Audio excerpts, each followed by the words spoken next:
I believe I believe my stream is up now. Let me just check on my phone. I believe we're live. Alright, so welcome back to another session of Hell's Awakening. Last time Freddy was MIA because life. So a speedy little recap. Last session fought some ice creatures that were assaulting a big wolf man, so to speak. When the party asked for some guidance, he sent them to a hideout, so to speak, that was across the way on a small little island. Well, it looked small, not on the inside. You found some interesting people. You could definitely call companions, but they require you to earn their trust. Because it's a very dangerous world we live in, and trust is hard to come by. Then, after some conversing... Okay. Through, all this conversing, out of nowhere, someone is struck against a wall. Turned out they were invisible, and they could have been seen by an ally. This person, clearly spying, is a mild lunatic, to say the least, and essentially goes to self-destruct. There was 1 second left before they blew up, when Lincano did a time stop. Trying to figure out how to get rid of this person, it was very difficult and tedious. Did you get heckin' added? I just saw the chat. I do have ads set up. I need to make money.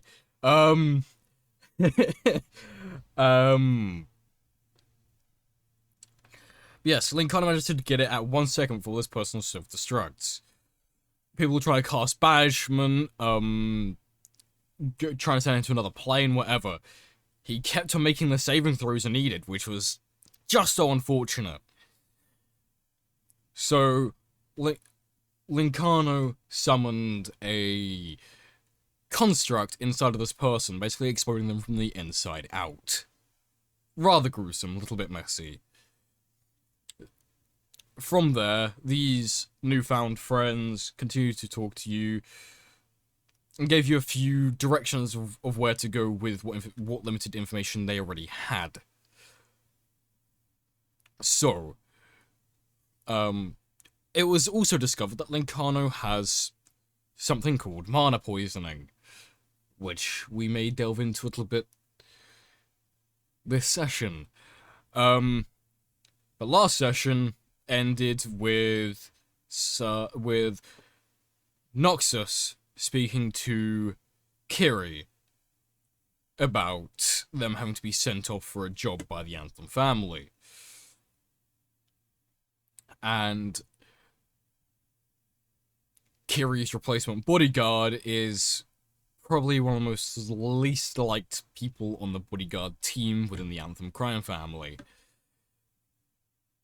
An interesting character. Strong, but interesting to say the least.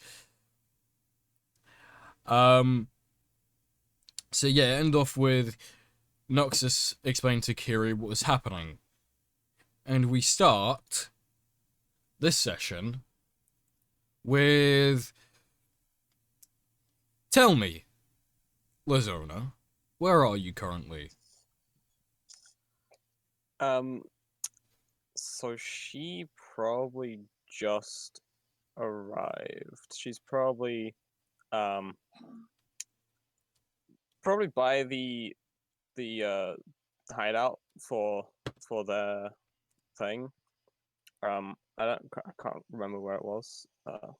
Is it this one or this one? I can't remember.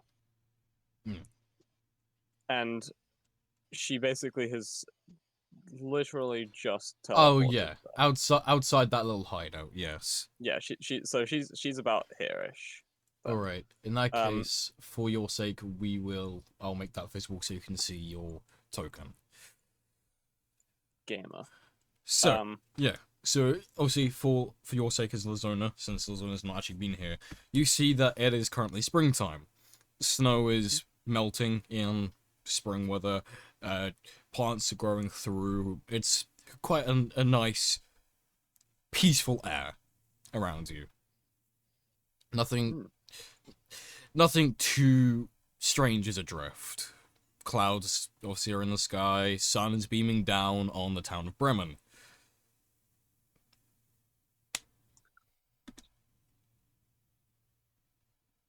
Okay, so she has basically teleported to the entrance, and she's probably going to. Yeah, she's probably gonna go in, uh, basically just to report that she's now arrived. Because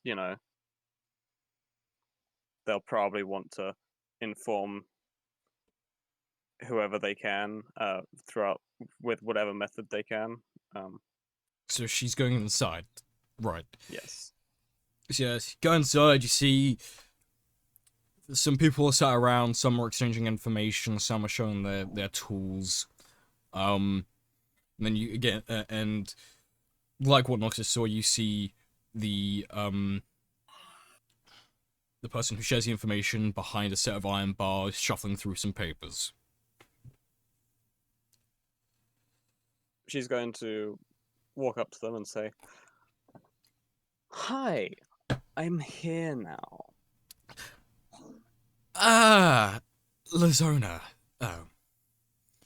Yes, they're at the Chain Link faction hideout in Bremen. Um, I'm not sure if Noxus has left yet. I'm assuming you want to head there immediately. How long do I have? What, before you have to be there? Yes. He checks a pocket watch. Sooner rather than later, preferably. Hmm. Okay then. And she's just going to just immediately start heading that direction because she doesn't have time to basically uh mess about. As you walk off, you hear him whisper underneath his breath, I don't like her. And she's going to say directly into his head, "I can hear you." He jumps up As and she as dropping she's a load as of she's leaving. papers. He jumps up, dropping a load of papers. Yeah, so you leave. You were given the direction to go Yeah, to yeah, for yeah. the hideout before you actually Yeah, I was arrived. gonna ask, were you given direction at all? Yeah, the directions were given in the letter that arrived before before the Zona even got to Bremen to begin with. The like location, the coordinates, longitude, latitude, all that was given in the letter. Yes, you make your way to the icy edge of the water, and you see an island on the other side with a boat tied up against the dock, and what seems to be a fairly modern, what looks like mildly run-down house. Obviously, you know it's not. And you see there is a icy footpath that someone has made to walk over to it.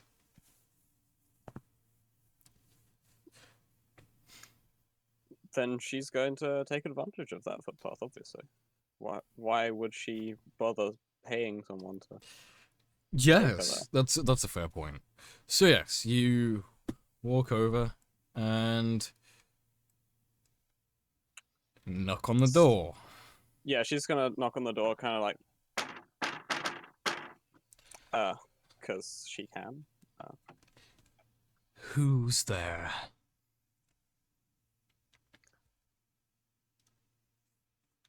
Now she's never been here before. This is from last session. This is the door, right? The door speaks, yes. Yeah, okay, this is the door. Okay, and she's like, "Hi, I don't think we've met, Who's but there? my name's Lazona." And she bows and sort of does the curtsy thing. Who sent you?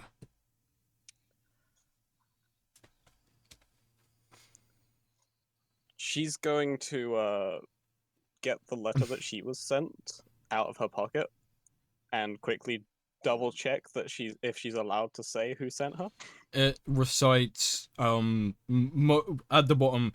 It would not have the person who gives the information out. It wouldn't have their name, but instead it would be Noxus's name signed at the bottom, as they were the one who in theory did send the letter off. Subsequently. Yeah. Okay, so Lazona is going to say, well, I believe Noxus, who is already inside, sent for me. Although, well, that's not important. A door creaks open, and you see inside. Can everyone please describe your characters again? Look at the token.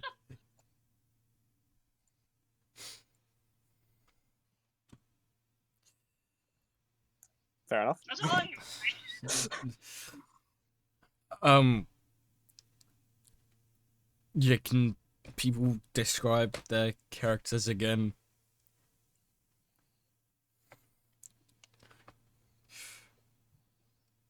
Oh no, Bob, we can't hear you again. Oh.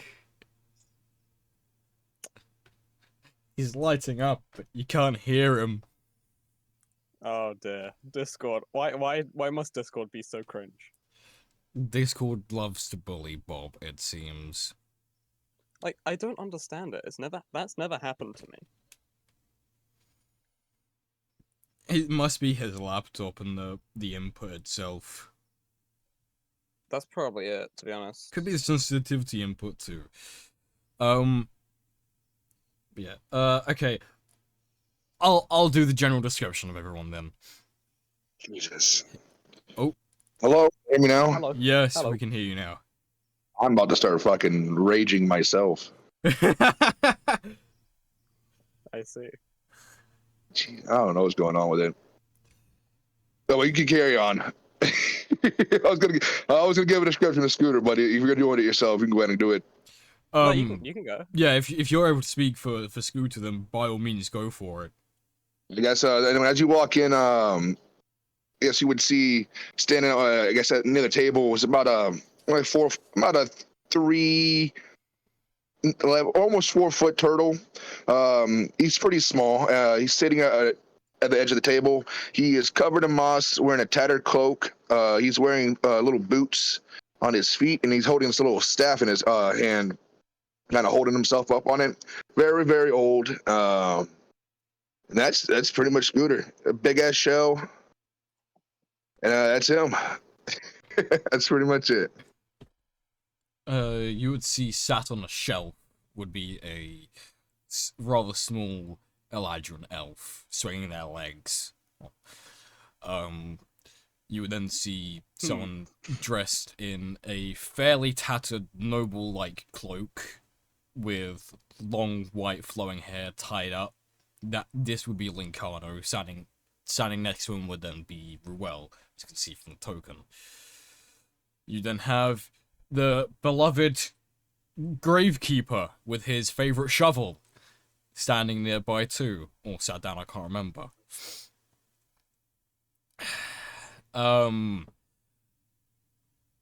Obviously, Noxus and Kirill are nowhere in sight, as they're currently conversing downstairs in the basement area. Sky would be standing on one of the sides of the sat on one of the sides of the table, I would believe, twiddling with her knife. yeah, it's hard to describe when I'm looking at character tokens right now. But the three main people that catch your eye that you have not been told about will be a woman with this moss green colored hair tied up with in a messy kind of top ponytail. A basically a shirtless man with a lot of tattoos all over him, quite lean, quite muscular, and someone you do recognize, Lazona. Yes, yes. Mask.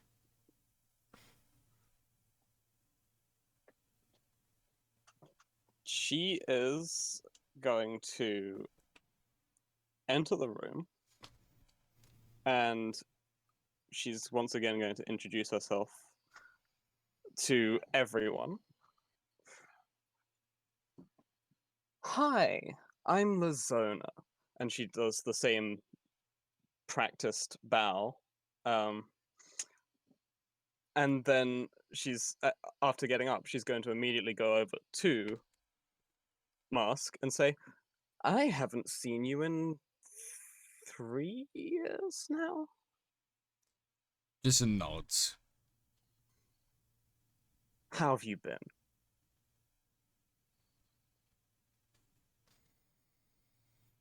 Do I have to really answer this? Well, not particularly.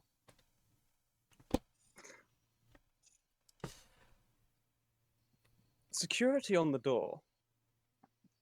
Little bit lax. You can just say you know someone.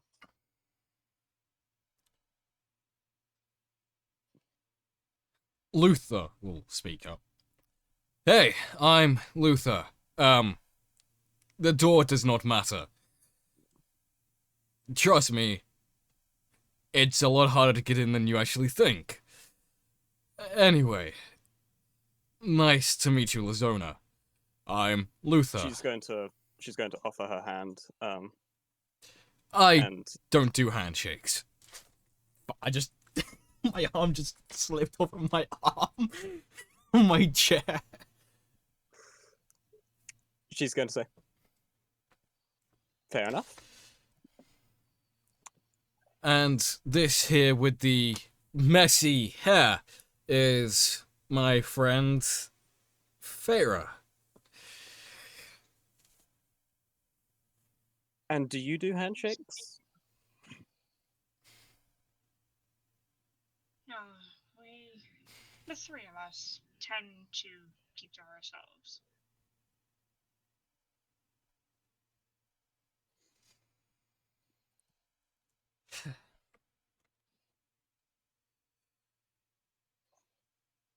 So, I forgot, I haven't described Lazona.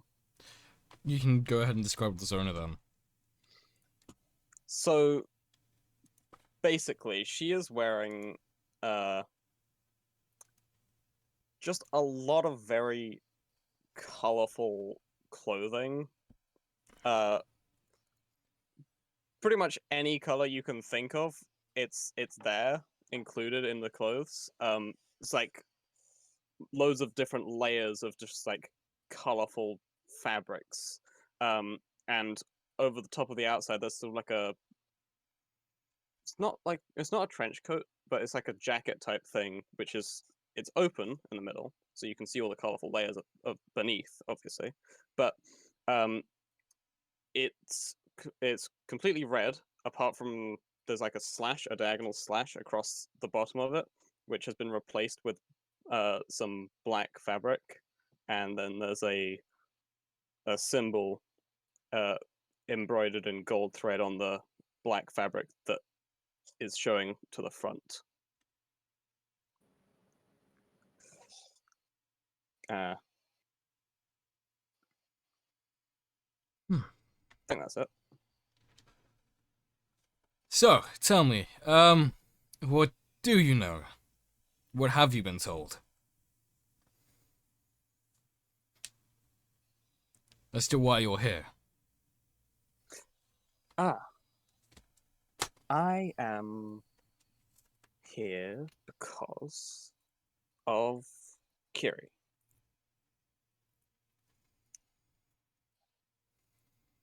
And Noxus, but that's...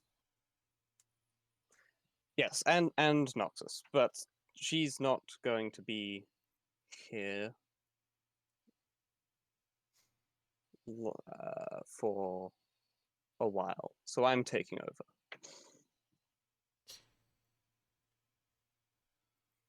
Right. Rather confusing. Noxus did mention this to us.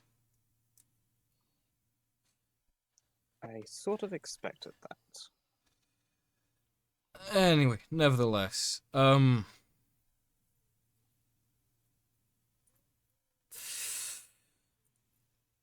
we have some tasks for you guys, gesturing to the rest of the adventuring party. As you remember, earlier we mentioned before the whole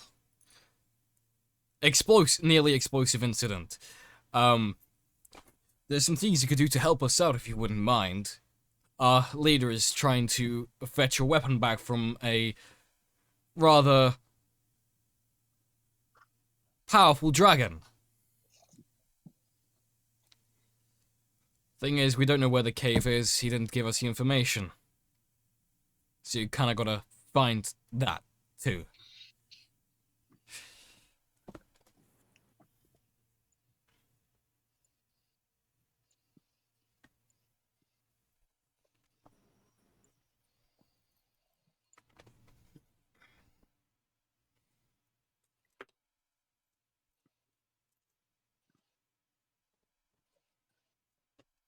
I'm just double checking something.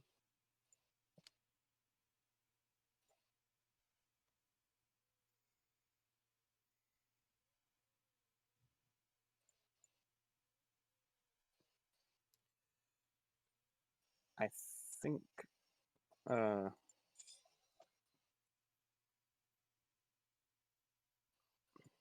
that wouldn't work actually. Never mind.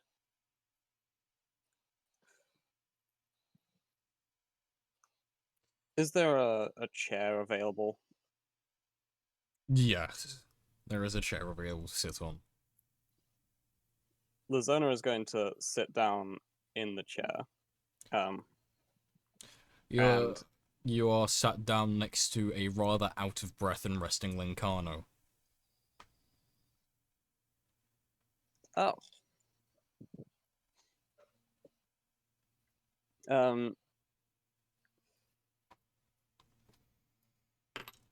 Does he look like how bad does he look? Does he look noticeably ill? It's not noticeable, he's just very heavy with his breathing.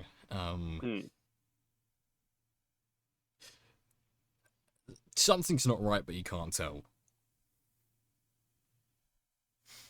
Okay.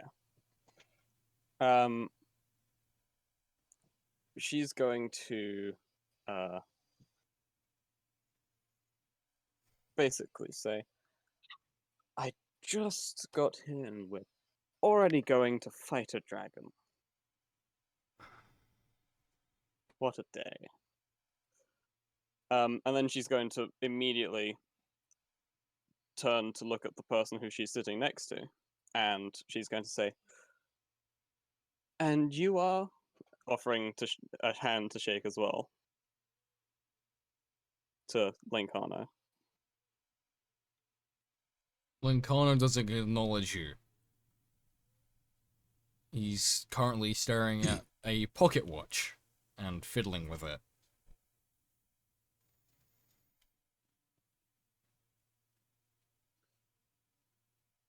I feel like I'm missing something. You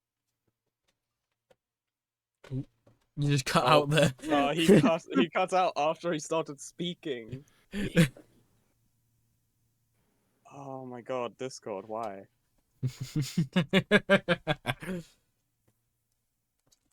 I went in there. I turned off everything. There's no more sound suppressed. I don't know what it could be, but Scooter would just say, "Hey, it's been quite a day."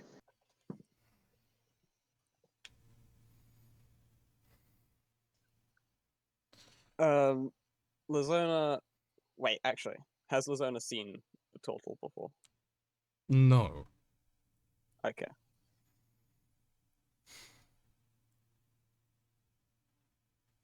From the woman sitting on the other side of Lancarno. That is an understatement, to say the least. Hmm.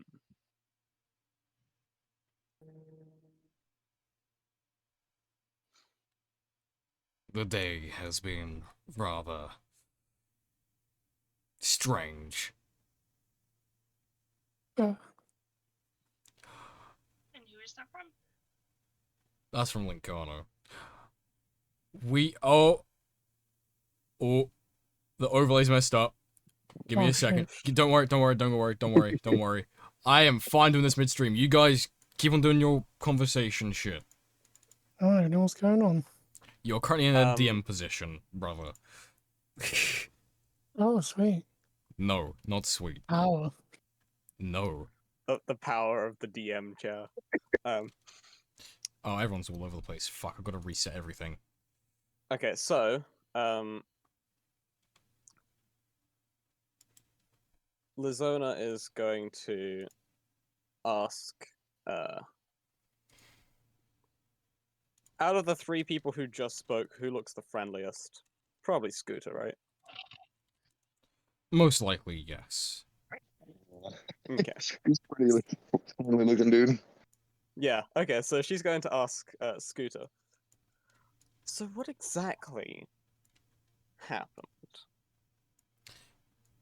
Oh, after we saw it, I mean, so we walked through a tree. We showed up here, fought some ice dudes, and the giant wolf guy, and he helped us, you know. And he's like, hey, I have a hideout.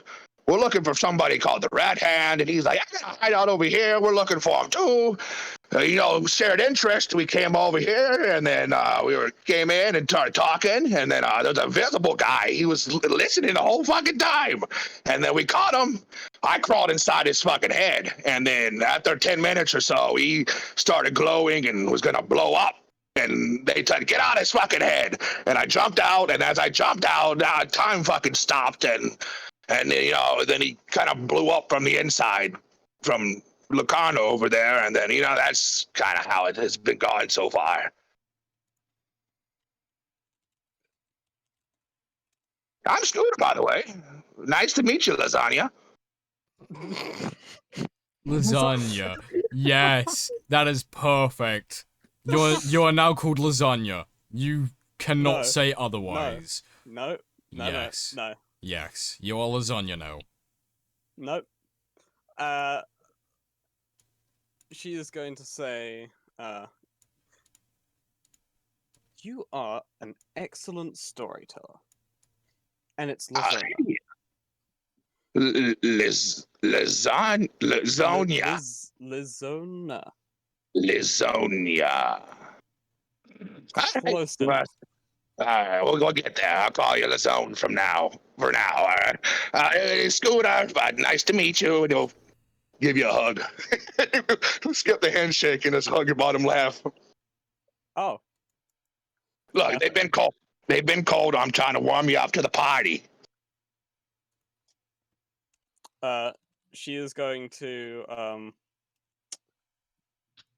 she's just gonna pat him on the head. Pat you on the back. He'll pat you on the thigh. What he can reach. He's like, all right, there. He'll walk off, mumbling to himself, sit back down. That's Fucking hell.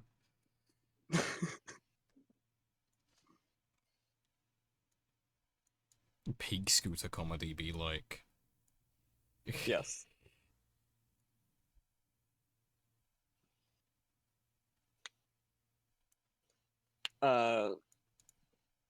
Is anyone else gonna do anything?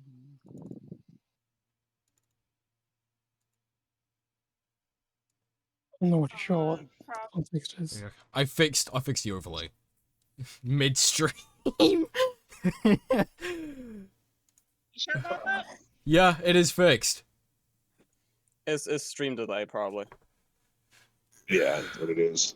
There we go. It is all fixed up. Okay, yeah, you want to flex? Yeah, you go. There. You happy now?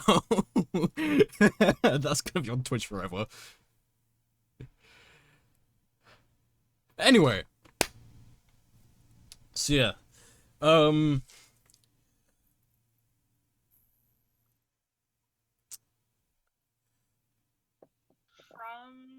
Ruel towards Luther, Farah, and Mask. Do you know where the location of the dragon is, by any chance? From Luther. I don't know where the boss went. Maybe some of the townsfolk nearby may have seen him walk away somewhere, but that's all I know.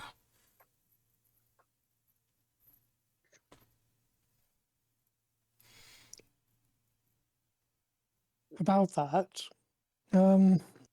Wait, hold up. what? You're still in the basement talking to Noxus. Oh yeah, okay, fair enough. Oh yeah. Don't worry, we'll get to that in a second, don't worry. Lazona is going to ask, are we looking for someone or the dragon?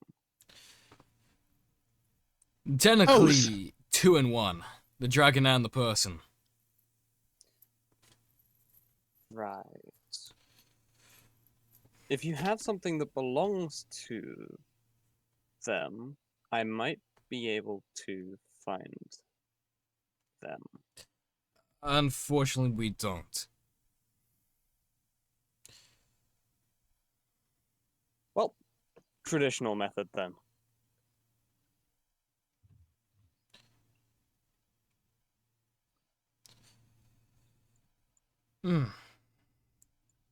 Okay. Quickly, we are going to pan over to Kyrie and Noxus in the basement of the hideout, conversing about Lazona showing up.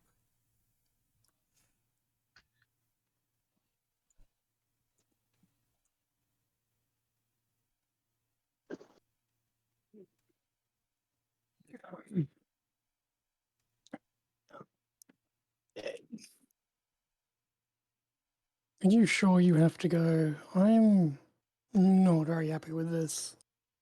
She's already failed once. It is an order.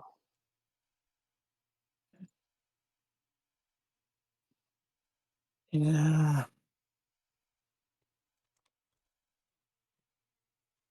Yeah. I don't want to Yes. go either.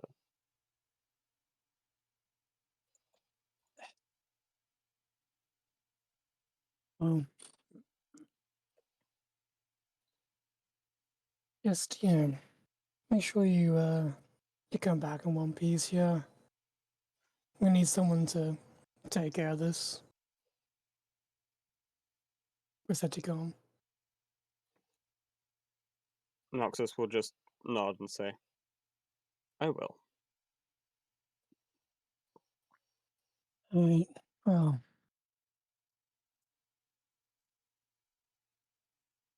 I suppose you can tell me where you're going at all, can you? I don't think so. Of course. Well, probably shouldn't keep you too long, huh?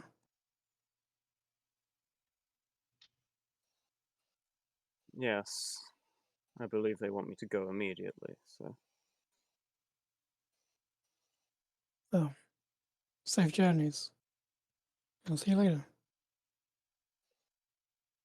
Noxus will just nod and then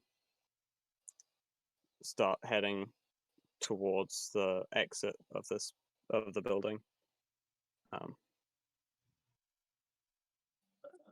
Hmm. Let's go see what bloody bitch wants. Fucking bitch, this motherfucking brother. So, you are coming back up the stairs,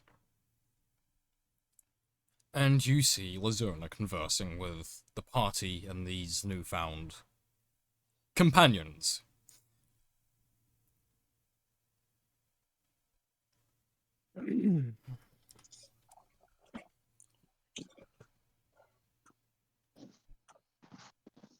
She's rocking on the chair.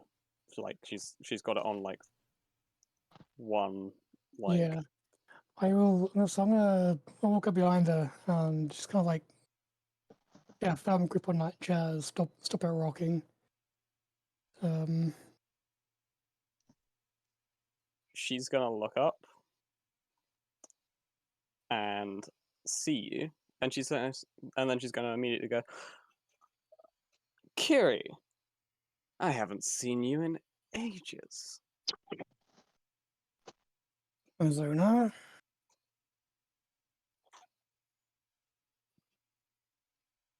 You're Nox's replacement then. It seems so.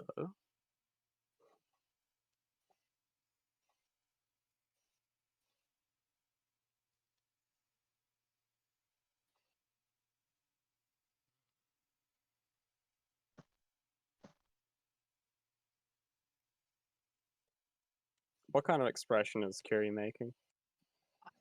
Kind of angry. I don't really like know what to say. I'm just angry glare. I think sure, you know what, I'll just kind of let go of the chair. I'm gonna go just find my own chair to go sit on. I don't got much to say to her at the moment. Mask will chime in. Is there need for tension?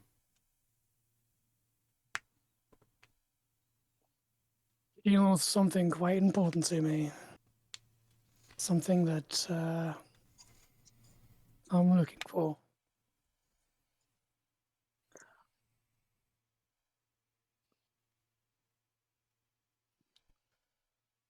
She puts her like finger in front of her face as if she's about to say something, but then she just decides to give up. Yeah, I'm just gonna give the glare.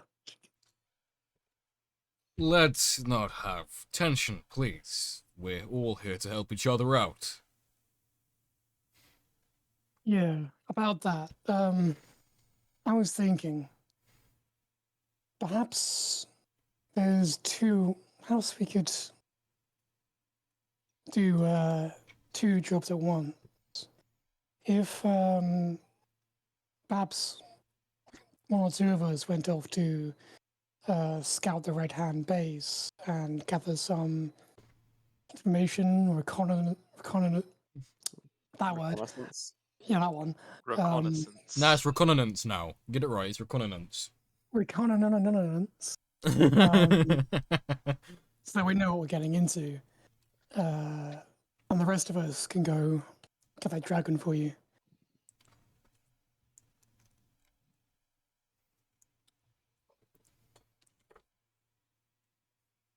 I would like to quickly point out that Noxus did get quite a lot of information. Yeah. Well.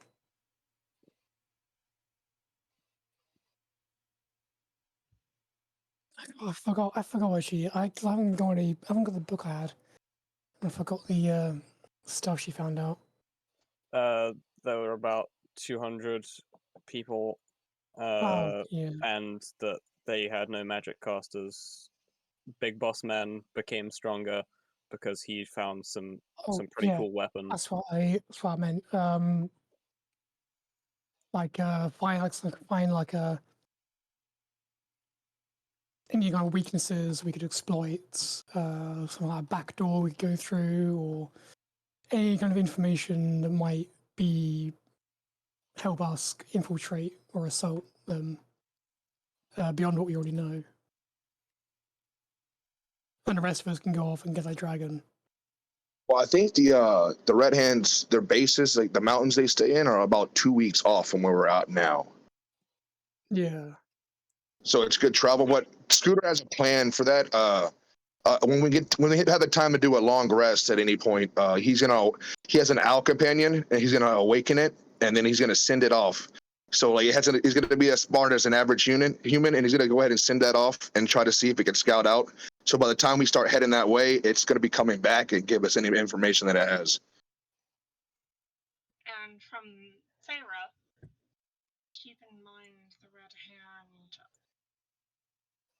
they are why we, and kind of gesturing to herself, Luther and Mask, went into hiding. We lost regions to them trying to find out where they are. Hmm. Regions.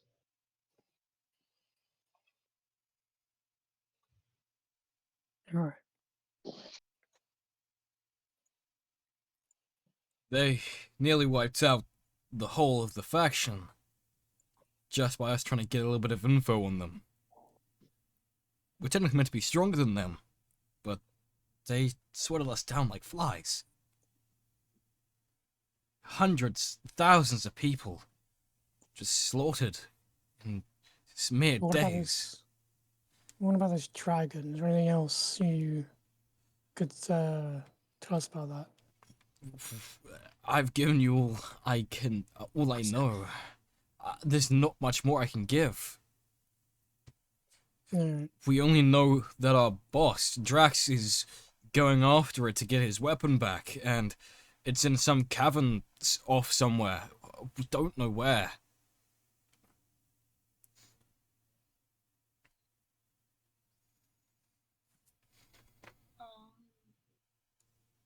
Yeah. Wait a minute. And Clara kind of perks up a little bit and looks towards Ruel. You and Carno have traveled around Icewind Dale quite a bit 22 years ago.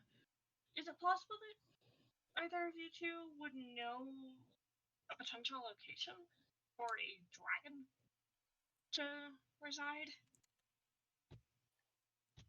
I know nothing. I wasn't here for very long. Maybe a few months. My priorities were with the Frost Maiden. So I didn't go searching for dragon caves.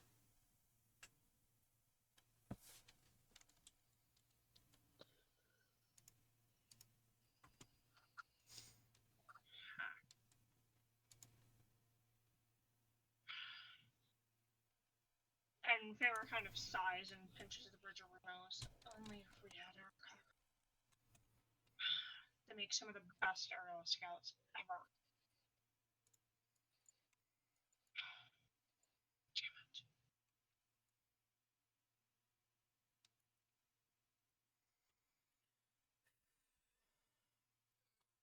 The only thing I can suggest to all of you is asking around the town, see who here in Bremen has seen where Drax went, and just follow his steps, essentially.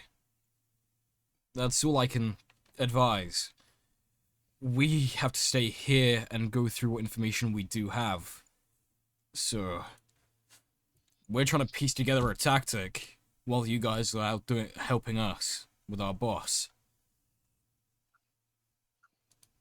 Brad, if I remember correctly, it was kind of late in the evening when we finished the session last time, right? Yes. Okay.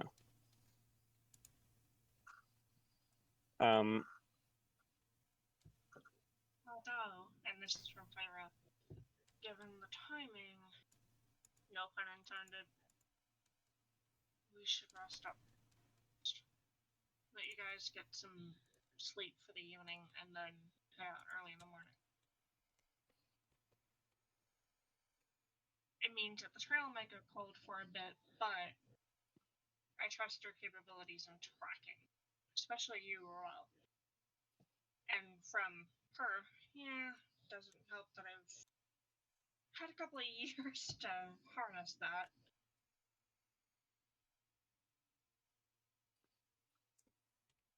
So, I take it everyone would like to go for a long rest since it's late in the evening. My question I would make that assumption. my question is there anything people would like to do before they go for a short rest? I'll brew some drinks. Anyone wants a drink? Been a long day. You know what? Vega My is boy. going to will go a rest, Mm. and he is going to go looking on his own for a bit because he has no need to sleep. I'll obviously wait for everyone else to sort out their things first, but that is what Vega will do. He wants to get this done. Yes, before Scooter went to sleep, he would ritual cast commune with nature. And see with anything within 3 miles, it would tell me the terrains of bodies of water, any prevalent plant material, animals or people, powerful celestials, fiends, elementals, or undead. Okay. Influence from other planes of existence, buildings. So anything within 3 miles that it would pretty much I give me up to 3 facts about the areas. Alright, I will sort that in a moment with you. All right. Is there I'll spend 11 anything minutes outside doing that. Alright. Is there anything else other people are going to do?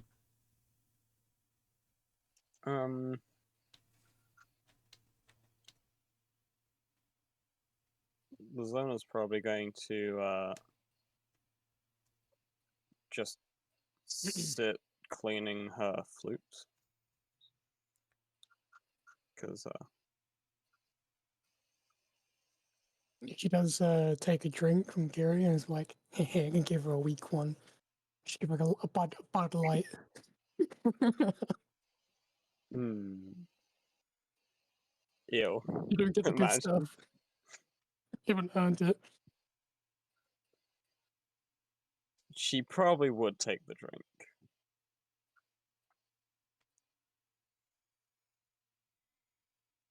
Okay. Varus, Sky, is there anything you two would like to do?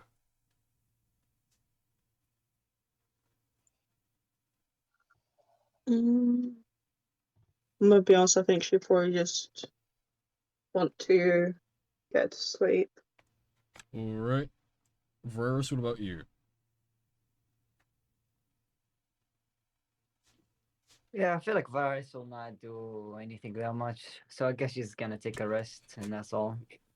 Alrighty. So. Unless it's, actually, before I continue, is there anything, Alasia, that Feyre or Ruel would do? Ruel would be sticking close to Lancarno, trying to puzzle out what the fuck's going on. We'll do that in a minute as well. Because what he's dealing with is brand new. And she Alright. wants to get to the bottom of it. Alright, we'll cover I that. meant to ask as well, how is Lucano doing? Lincano, how's he doing? Has he gotten better at all, or is he still a bit? It's nothing has really changed. It's been like 20 minutes. Well, so I mean, I've missed out on the first part of the session. I don't know if anything happened or changed. I don't know. Nah, it's been in game time. It's been like 20 minutes, maybe 30 minutes. Yeah. Okay. Before I do continue quickly, is there anything Feyre will be doing as well, Alasia, or is Feyre also just go for a long rest? She's gonna try and get a little bit of rest because nearly seeing another explosion kinda set her nerves alight a bit. So she's just like, that was a close call. Alrighty then. In that case, explain to me, Bob, how does Scooter communicate with the plants around him?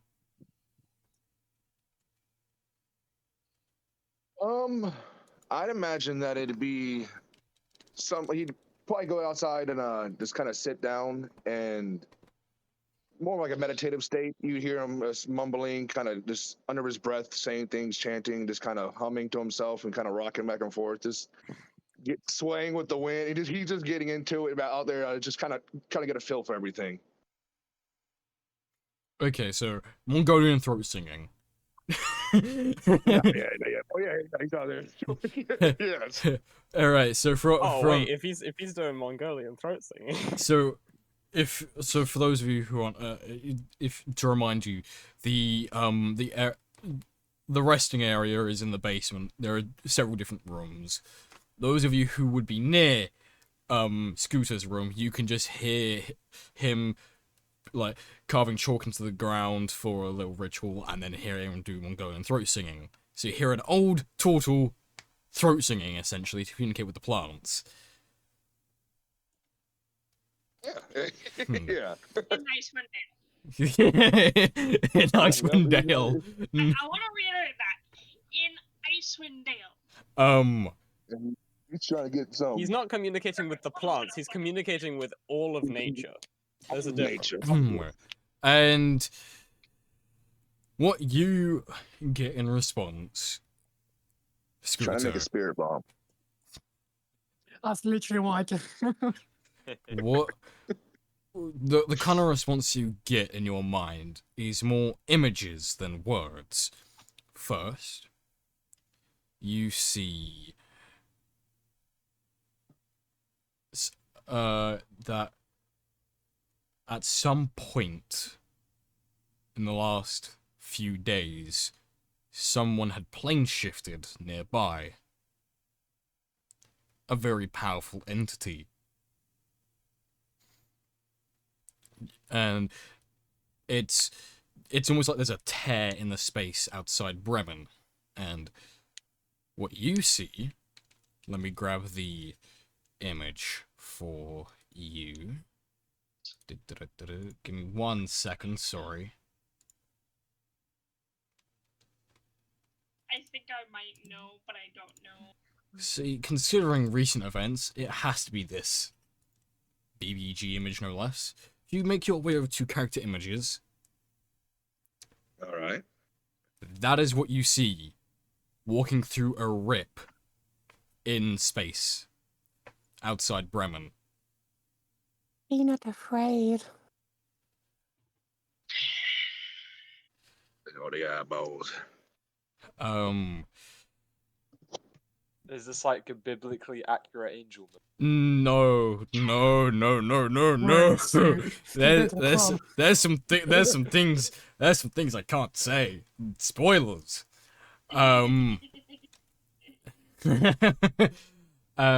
no wisdom for the club. But yeah, no, you see him walking through a rip in space in time to get into Bremen. Clearly with a sense of duty. Then that image fades out, and the next image you see is of the large wolf person, Drax, that you met earlier that day. Leaving the town of Bremen, heading south. The next town over, as what you would know, the next town over is a place called Targos. But it doesn't look like he's walking over to the next town. He's just going straight south.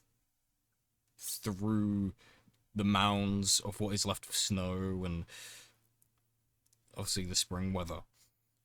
And then the third and final image you get in your mind is your own arrival from earlier that day.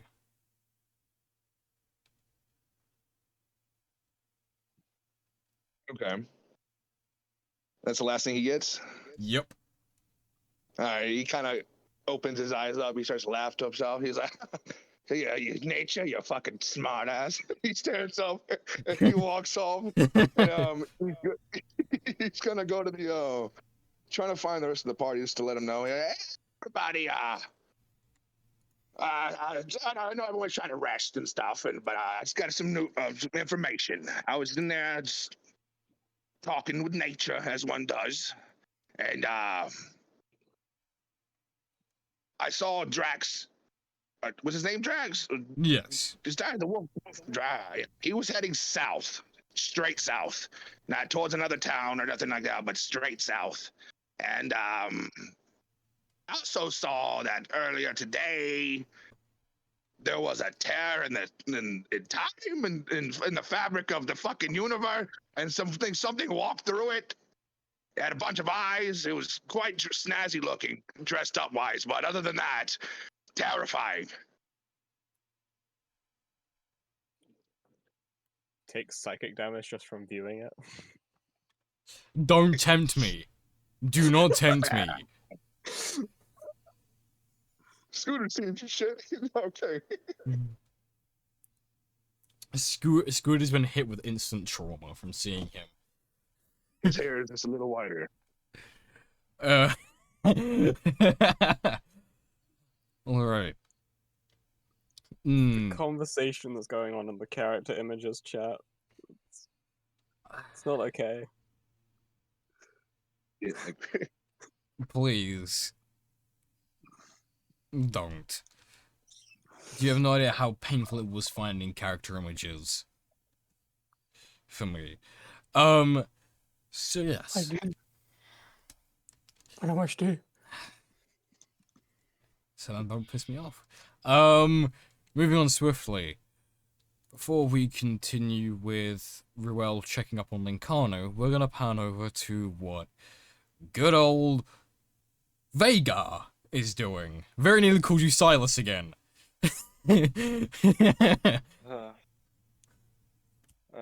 Don't make Veigar learn plane shift so you can shift here to personally make you not do that. 'Cause, like, De-empowers Snap Vega out of existence. No, but once he's in this universe, your powers once don't he's work. here, your powers don't work. Yeah. No. Okay. Yeah. So, Veigar has pretty much he doesn't want to be with the crowd. He doesn't want to be with all the people. So he sort of I'd say he still would have been there before Scooter told everyone this information. So he has the sort of very basic terms. He's not gonna run off all the way south chasing this guy or anything on his own. But he's got that info and he's gonna leave and he's gonna he can't fly per se, but he can levitate at will for an indefinite amount of time. So he's just gonna go over to the main village. Of course. And as you know, I haven't been here for the past couple sessions, so I will ask, what exactly kind of thing do I want to try to learn? It's the whereabouts of this dragon, right? Whereabouts of a cave that would hold a dragon. Drax, who is a 7'2" wolf man. Okay, well, we've got a general idea of Drax already, so Yes. I can probably forego that. Basically, follow the scent of gold and a large sense of pride, and you'll find a dragon cave. Yeah. It depends So what type basically- of dragon, because some don't collect gold. True. Okay. So I'm looking for a dragon's den. So, is there an adventurers guild in Bremen, or no? There is. So happens to have also been funded by the very person who housed Lincano and Ruel in his tavern 22 years ago, though I forgot his name. It is in fact named after their party. The name of the building is named after that party, which is and you find a building which says Adventurers Guild, Fortis Corday. Yeah, so Veigar will he'll stop levitating and he'll progress into the building. Yes. And let's see. Yeah, you know what? Veigar is going to cast Alter Self to make himself appear. Obviously, he can't change his height or anything, but Okay. he's going to change how his face looks. Okay. That being, he's going to change to that of. So he normally is a kobold, obviously kobolds are not really accepted in many places. He's not sure of this place. He's going to change that the appearance of a dragon. That's a very small Dragonborn. You'd be a Dragonborn child. Yeah, well, stunted growth, you know. Yeah. All Alright, no worries. yeah, so Wait, he's which going spell to is this though? Alter self. alter self. I can change my facial. I believe you features. can increase your size a little bit with that spell, but not much. You can change your voice. You can change your hair length, height. You can't. It does say I can, but I can. It also states that I can't appear as a creature of a different size than myself. So I'm going to take that in strict guidelines, meaning I can't alter my height that much. No, you can't alter that much. you But know. as if are you a medium creature or a small creature? Kobolds are normally small, but I mean, technically with my height now, due to my changes in description, I would technically be classed as a medium. So then you can change to anything within medium then. Couple feet. You can do like Yeah, well, he's still gonna 5 stay to as a 4. dragonborn. He feels comfortable in his scaly skin, you know. so,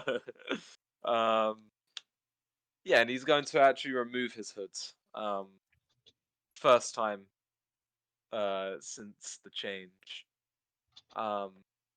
And Brad is not here, so I guess I kind of have to wait for the DM to be able to interact with me. But Hold on. Hold your potatoes.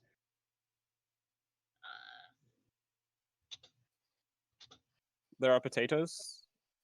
Why are we holding potatoes? Metaphorical. It's in the same vein as hold your horses. But I don't own a horse.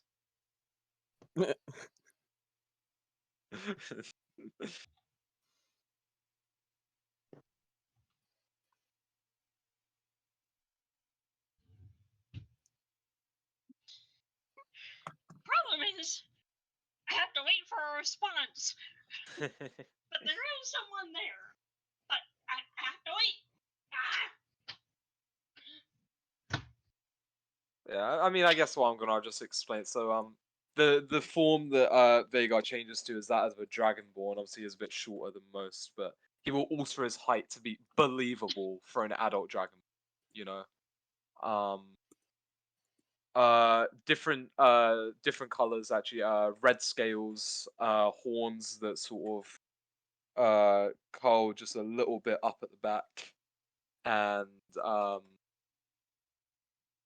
you know, just although he does change his appearance, he leaves any scar marks. Any scar marks that he would have had naturally, basically take the place where they would be on this new Dragonborn form. So any sort of markings across the snout, they would also still be there. Check your DMs, Brad. Yeah, I just noticed. Sorry about that. I had to quickly hand someone a package. Not drugs, I promise. I don't know. Okay. Don't worry. So, what... Oh my fucking mitts. Right. Vagar goes in building as Dragonborn. Okay, that's it. Vagar enters, alters self, changes height slightly, changes appearance to be that of a Dragonborn. Basically, he's trying to make himself be more acceptable to common communities. Okay. Because obviously kobolds are often seen as the minions of dragons. And so, him asking where a dragon is probably would not go well. Right. So... yeah. So... Yeah. You've walked inside, it is very bustling. There's people sat across tons of different tables. Some are adventure parties, some are solos, lone wolves, you know, that kind of... Swords leaned up against walls, armor strewn across the floor with shields. Yeah. Pretty messy, and a lot of beer everywhere. Yeah. I think first order is there bounty boards? And if there is, inspect to see if there's any sort of dragon slaying quest. There is no bounty board. In that case, he will approach the... What would it be? If this is a guild hall, this would be what, like... Is this more like a tavern or a guild hall? It's the main guild hall area. There is Okay, there are other places you can go to in this building, but without Yeah. supervision, it's unadvised. Yeah, okay. So I'd approach, I guess, what would they be called? It wouldn't be like the guild master. It would be No, I don't the know, quest handler. contract broker. The quest handler. Yeah, well, yeah, quest handler. Approach the quest Receptionist. handler. All right. As And you ask. okay, as you approach the desk of the quest handler, you notice, actually, the exact same old man from Waterdeep.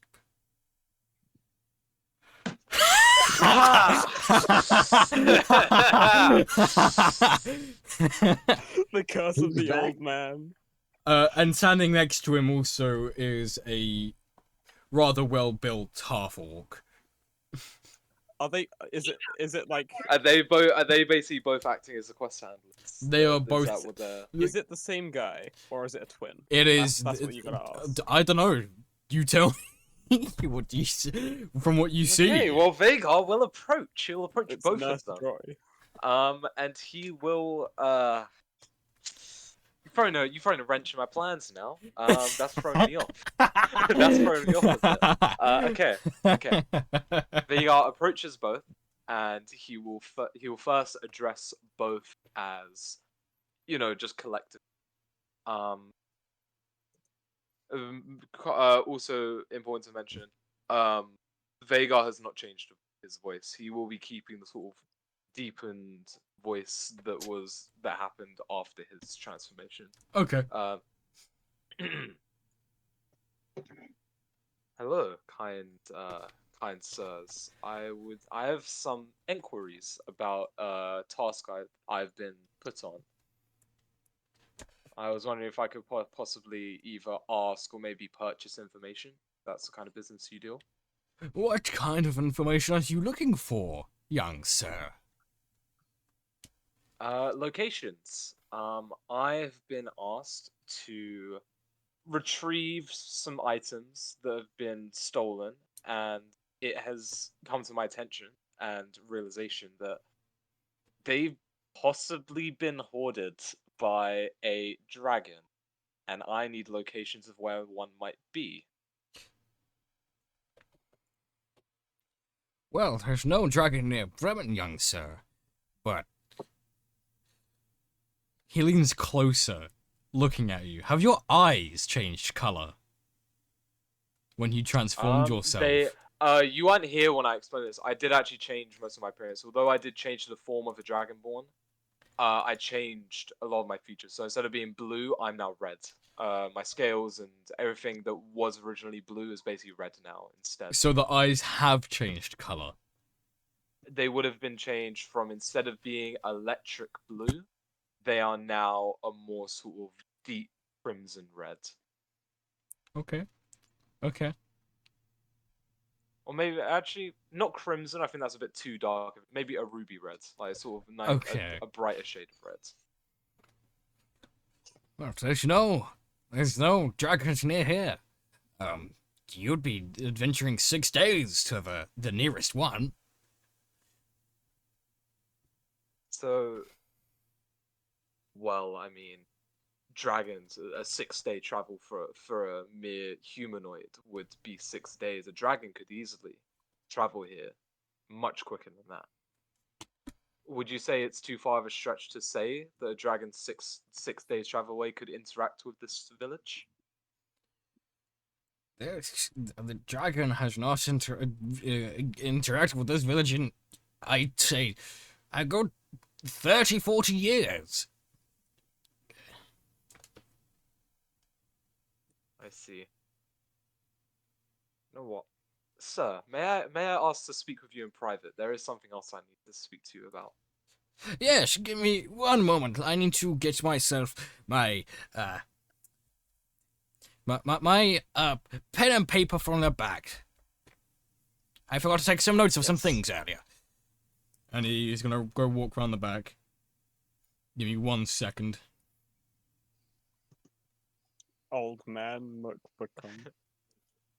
The thing is, this guy's definitely got something, but I need to get it out of it. I need to get it.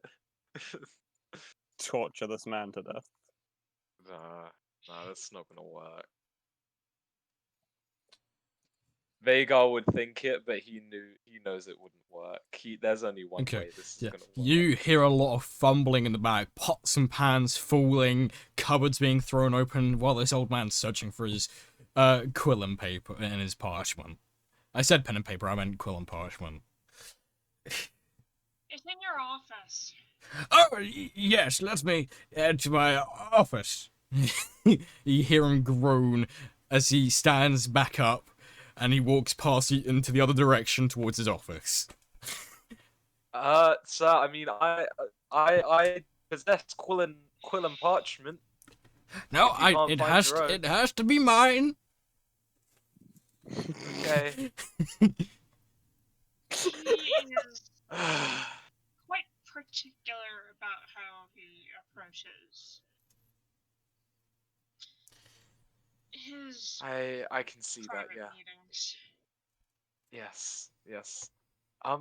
May I ask, how long has he worked here? Your memory is filled with fog when you try to think, but your answer that automatically comes out of your mouth is longer than I can remember.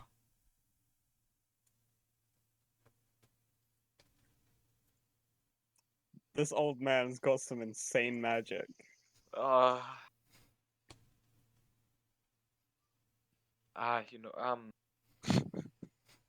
It's fine. It's fine. It's unimportant anyway. Just, I feel like he seems familiar to me as well.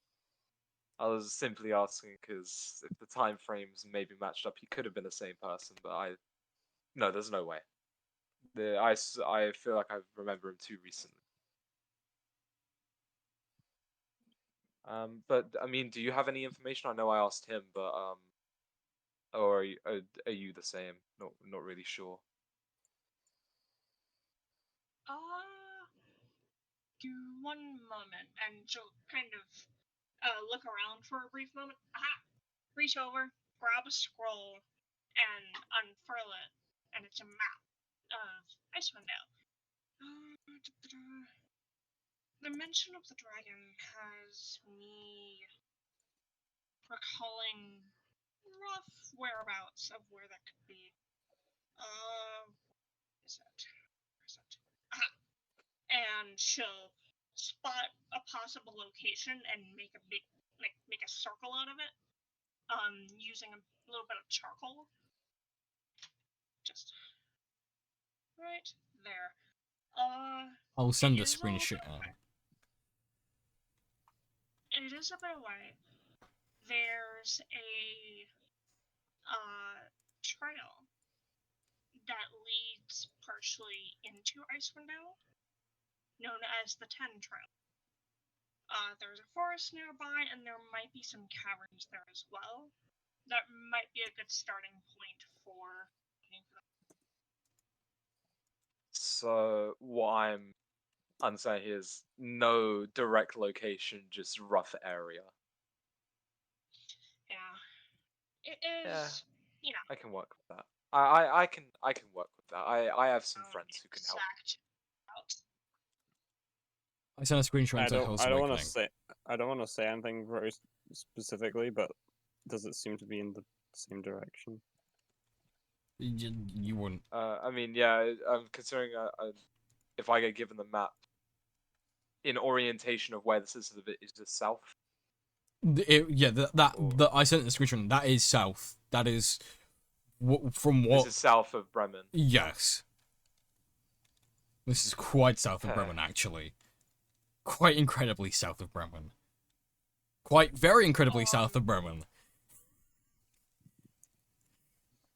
But The ultimate amount of south. But that should be a good starting point. One moment, apologies for the volume. Sir, are you okay? Kind of calling out to the old dude. Yes, he comes back around the corner. Yes, I got my quill and parchment. There we go. So, you want to speak somewhere in private? I have a couple of yes. private rooms back this way. Let him run behind the counter, Missy.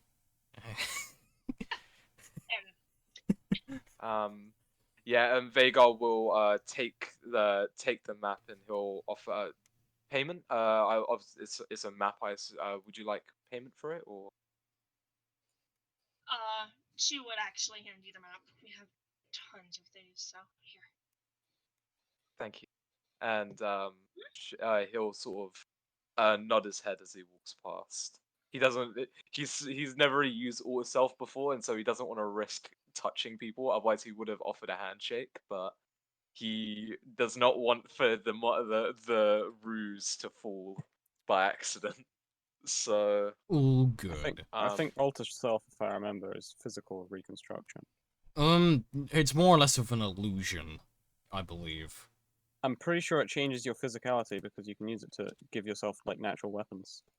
Alter self. Yeah, actually, that's a good Oh, point. But but I mean, it doesn't really matter. it has- Vagar is not well versed in this with kind of okay, magic. it's transmutation, but Yeah. it's it has 3 different things, and you have to specify which one. You specified to change your appearance.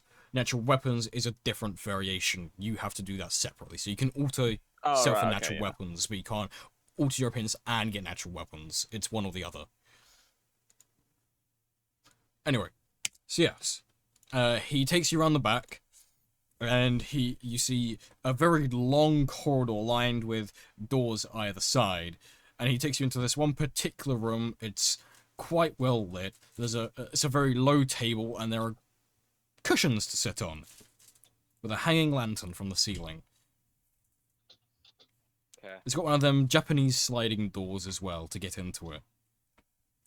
So Vagar will follow the man into one of these rooms, and he will walk in second because he wants to personally close the door behind him, as he'll put the cloak back up, and he's going to drop the alter self changes. So young Silas, it is you. I did think so, from your demeanor. It's your personality does not change, but your appearance can. Yeah. Vagar is so obviously he's got the hood up and hoping this man doesn't somehow have witch sight or any form of true sight. He is gonna try and keep his face hidden for specific reasons. It doesn't matter. I mean, he still calls you Silas, for fuck's sake. Yeah. But he very uncharacteristically, as many of the party members would know. Obviously, none of them are here, so he's quite happy about that. He is going to. Yes, it's I, Silas. Please, can I have some help? I know you know more than you're letting on. As much I can tell you, and as much I cannot. I did tell you, though. Anger is a dark path. Should you walk down it, you may not return. And look what you've done to yourself. For power, you sacrificed so much for such a little return.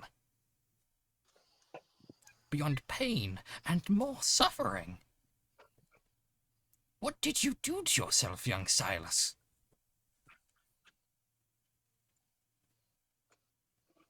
I died. That's what happened. And he's gonna obviously stop doing the voice now. I died, but I didn't want to. So, That's what happens. you're still hunting the Red Hand, I see. More or less. This is simply a stepping stone. I need to kill this dragon so that we can focus on another task that involves the Red Hand personally. Okay. Well, if you're going to drop your disguise, I might as well do the same. God's sake, I knew it. It's only fair, right? And he waves a hand over his entire physique, and the image I sent in earlier is what is before you. Which one? The one with the wings. What, the eyes? Ah! Oh, no. Oh, this is worrisome. Ooh. That guy? He's not an angel. Also misspelled. Angle. Oh. And on purpose. Even his voice changes as well.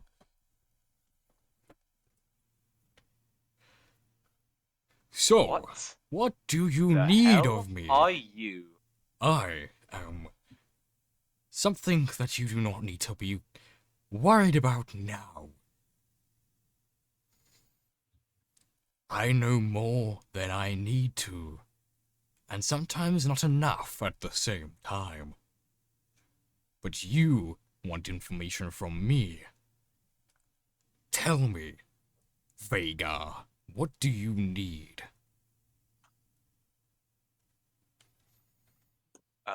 Quick player note. What do I'm still very confused due to the sessions I've had. So what do I need? You just obviously, need like, you need to know exactly how to take down Drago Redhand, because if I remember correctly, you said taking him down will bring about full vengeance of what's happened to you and your friends of past. Yes.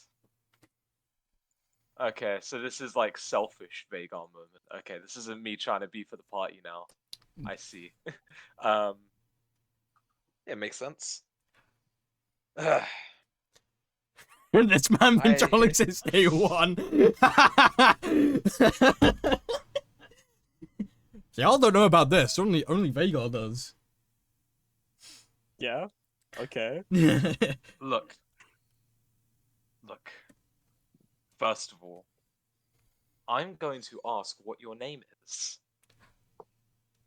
I have no name, yet I have many. Okay, that's not helpful, but You're gonna get yourself killed again. Vagar sass moment. Okay. I am going to... Okay, let me start over. I'm going to first of all appreciate the fact that you are immensely powerful, and I don't want to disrespect you. Good I know choice. that due to my own abilities, and I've not been able to tell what the hell you are since the first time I met you, and that is scaring me. I did tell you, you are going down a dangerous path. I may not be an ally or a friend, but simple advice, and you chose to not listen. You made yourself like this. You let that weapon speak to you. I can return what's been taken, but you have to do something for me too. I'll get to that. But first, I need to know. What do I need to take down the Red Hand forever? So, How do I destroy it from the inside out? How do I kill Drago Red Hand? you want to kill Drago Redhand? Well, I do suppose his subordinate killed your friends and your friend's sister, and he did kill that Warforged.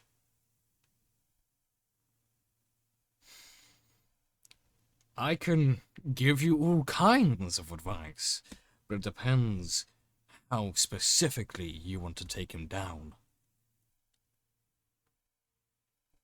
I want to take him down to the point when no one dares to take his position again. So, you want to utterly eviscerate him? I want the Red Hand hierarchy to fear me. That is funny and very ambitious. dare I say.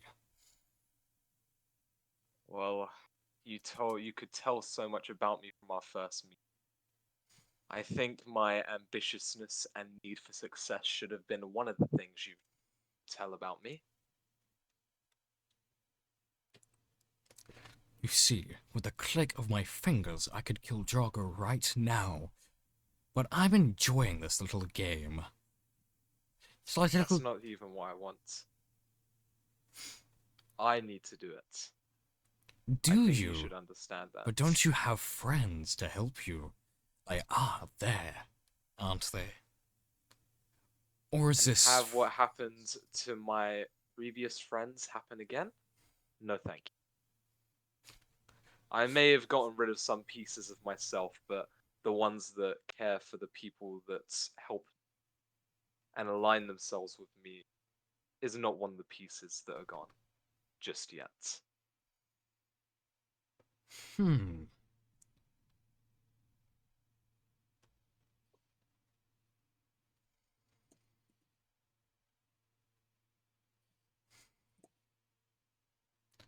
Taking him down won't be easy by yourself. Which is why I am asking how I did it. A word of advice. He doesn't like removing his armor. For a good reason. Take with that what you will. Now, you had other questions for me.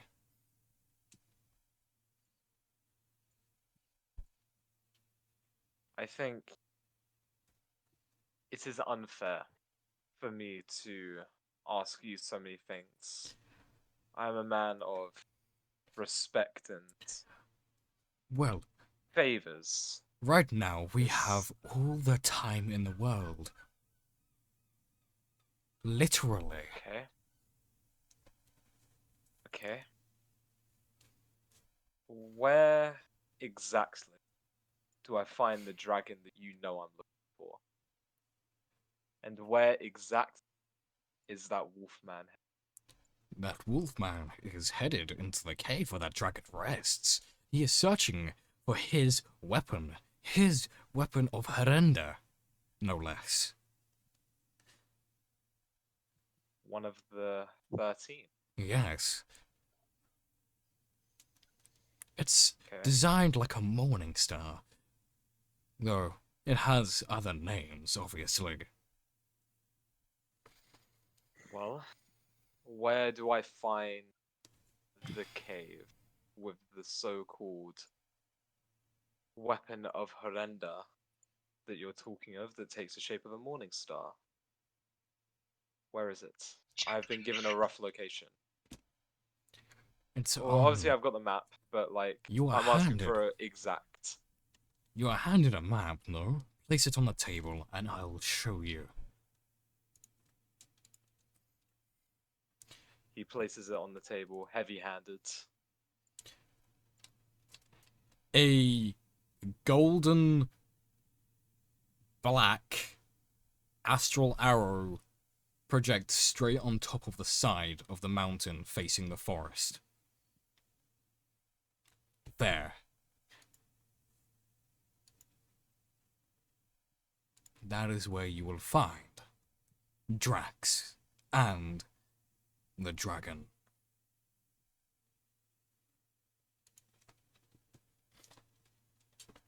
How do you know all these things? Look at me. That's all you need to know.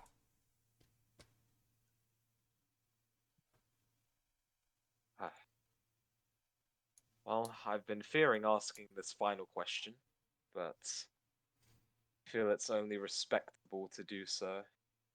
You've helped me. I'm assuming this information wasn't free?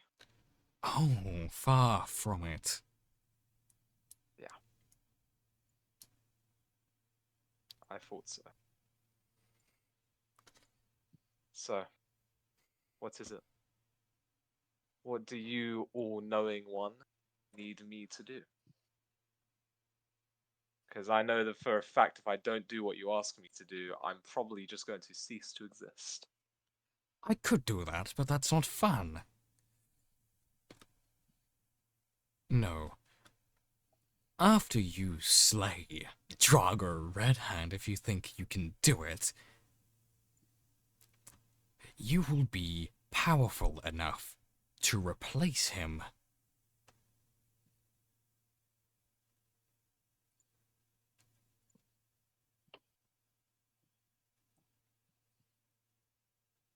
I would like you to repeat that, please. I said, Because I don't think I heard you. do you want to take that tone with me again? I said, you'll be powerful enough to replace him. Now, did I say you would have to do his job? No. Did I say you had to lead his people? No! I just said you could replace him.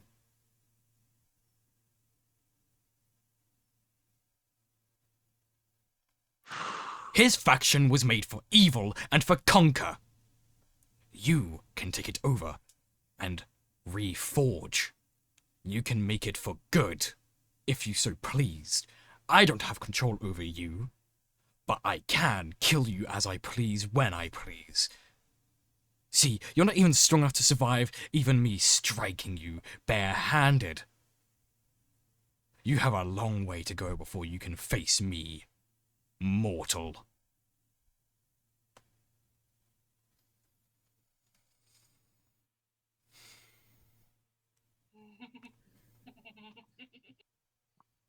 Damn, he just got mortaled. He just got ratio. I feel like at the mention of mortal, the star for thunder and lightning will just sort of vibrate in his hand. But you know, for obvious reasons. So, I'm going to assume that you know exactly what I am then, if you Oh, are so hell-bent on knowing how to kill me. of course. You see, funnily enough, he pulls into his jacket. The sword disappears from your hand and reappears in his as he pulls out from his jacket. I like warping space and time. Not that I do it all the time, but I could simply send us to another dimension, and you could die. I know that you're tethered to it. But I'm not going to hold that as leverage over you. No. That would be too easy. You will be my pawn.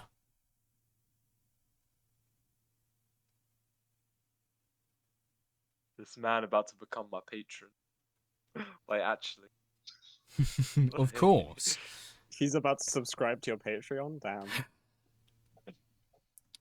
So, Look, I will agree on one term.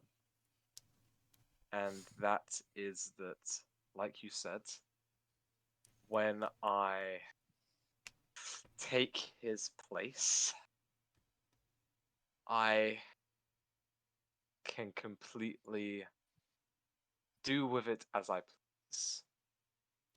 I already told you you could do that. But you don't get to set terms on this contract. Remember that. I set the terms. Acceptance or denial, you'll still live. It just depends on how much longer for. And how much weaker you get in that time. For you pride yourself on heroics and strength. But I take pleasure in toying with that. After all, I warned you about your own anger. I foresaw it. And yet you still fell to it. How amusing you are, Vega. No. I said I was finished with questions, but I do have one more. Ask away. You mentioned earlier about fixing me, pretty much. I could turn you humanoid again. I can return you to normal. Your skin will return. You can fly again.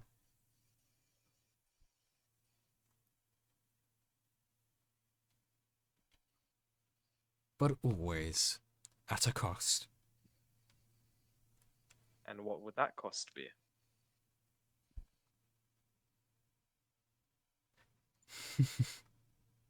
You'll find, when the time comes, what it'll cost you.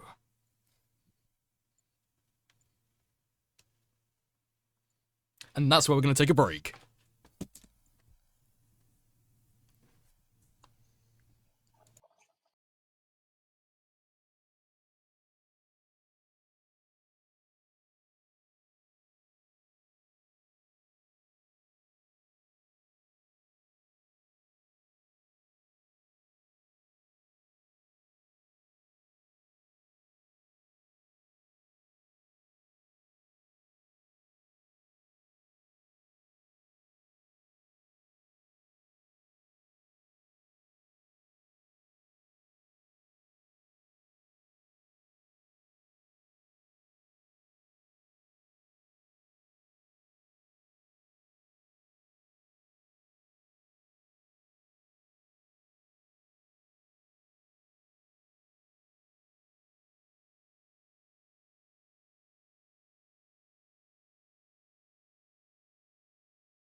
we're coming off break.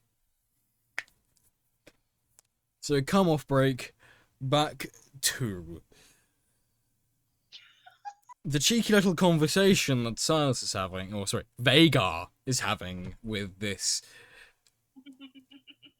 interesting person. Entity. Entity is a better word. They do have a name, they just chose to not give. So, you asked your question. I can't actually remember because I was too focused on making my dinner and getting my chalky milk, and then I cut it off to break. Was there anything else you wanted to speak to this person about? No. Silas was done. He will, however, as he's leaving, put the disguise back on. Same thing as before. Dragonborn, red scales, red eyes. Yeah. Take the hood down as he walks out. Walking out with you, he will go back to the old man state. Oh, by the way, you tell anyone what you saw, and you will regret it. Anyway, don't go down that dark path any further, Vagar. Now, have fun with dragon hunting. As he says that as you guys walk through to the main area of the lobby, pushing you out from behind the counter. Softly, obviously. Yeah. I mean, yeah, Vagar will. Absolutely the fuck kind of expression from the half-orc hearing the you'll regret it bit. Just the fuck? You must have misheard me. I was just saying that he was making a mistake with a piece of the information. Yes, if I was under the impression it was a blue dragon, not a gold dragon. Would have been very bad. You mean white? You see, he's very. He's doesn't matter. You see, he's very nervous. It's his first dragon he'll be fighting. You see. Yeah. Yeah. So he's a little bit nervous. That's all. Now, go along, young adventurer. Vagar just sort of runs away. He's not run, but he very quickly just sort of leaves. Beautiful. He very quickly leaves, exits the guild hall, makes sure nobody's watching, drops the disguise, puts the hood back up, and goes back to everyone else. And we will fade over to Lencano and Ruel staying in their room with Ruel, I believe, trying to figure out what's happening to Lencano. Yep. Well, this is happening at the same time as the Vagar entity conversation as well. Just for the sake of time scaling. This is happening at the same time as our conversation. So yeah, Lencano does the usual, gets ready to hop into bed, extends his pocket watch out into its quarterstaff state, and just leans up against the wall ready.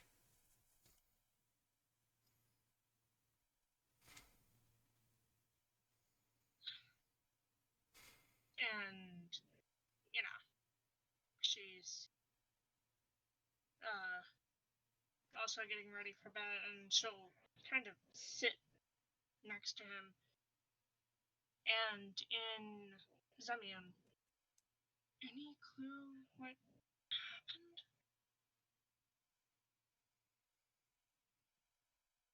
happened? I have no idea. Maybe it's just overuse of my magic. You know how often I'm using it. For such trivial matters, no less. Surely it's just overuse. It can't be anything more. Surely. Something in me is telling me that it's like you're getting poisoned via the weed. That's impossible. No one has that kind of power, unless they're a god.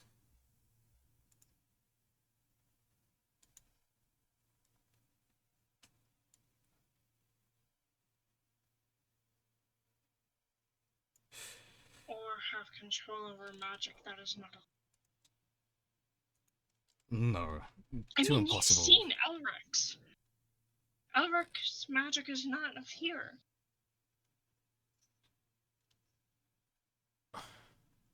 So part of me is wondering if someone from another plane, like me, is poisoning you. I find it such a high impossibility. I don't believe that someone of another world could possibly be poisoning me.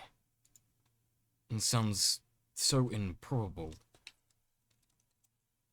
It just doesn't... I'm not trying to say you're delusional. I don't think it's possible. I've never seen it happen before. So it's always... It could be happening, but it's never happened to anyone. Anyone who didn't know how to listen to themselves and learn their own limits. No. Surely not. First Norian, now this. What are you...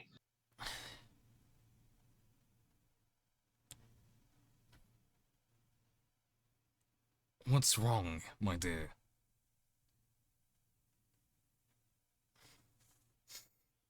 It feels like the start of what I went through back home before I got kidnapped.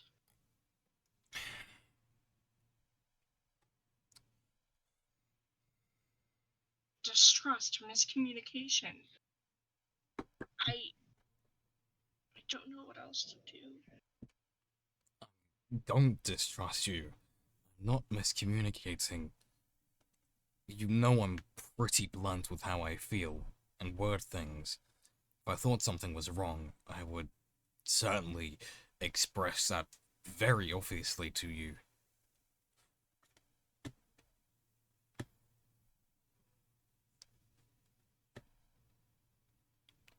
I say that it seems like someone is poisoning you because normally when you overexert yourself, that clock noise, that ticking sound, gets a bit louder, which I'm used to. And more lightning sparks up, but you've never coughed up blood. That's a new one. I'm getting old. You're not I'm that old. I'm not far from my 500-year mark. A couple more decades and I'll be 500. I'm getting old. It's just my age catching up with my body. Says the one who's an elf. You do realize how funny that sounds, right?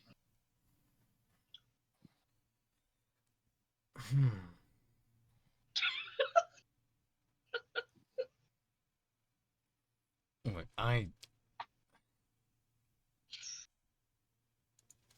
But something's not right. It's not a matter of, oh,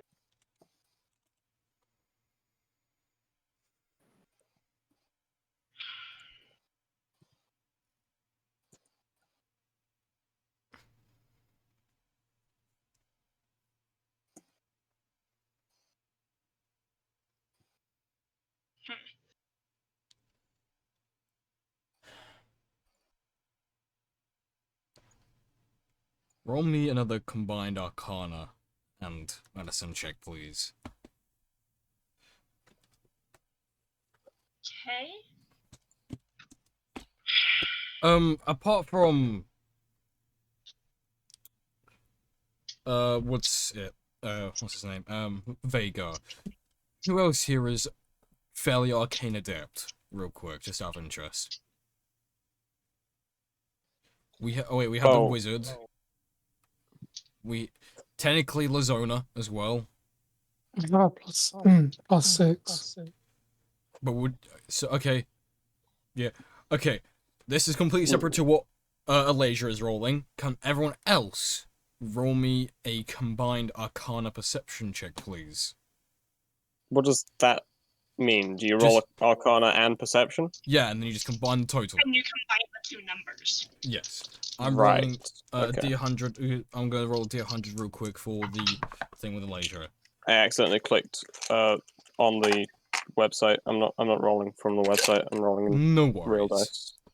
So, what did you roll, Alasia, for the combined? Un momento. Mm-hmm. You said for me, Arcana and Medicine? Yes, because you're with Lincano, and obviously you're...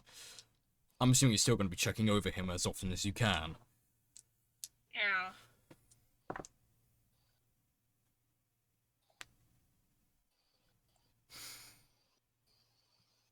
Now 20 on Arcana. Plus that modifier.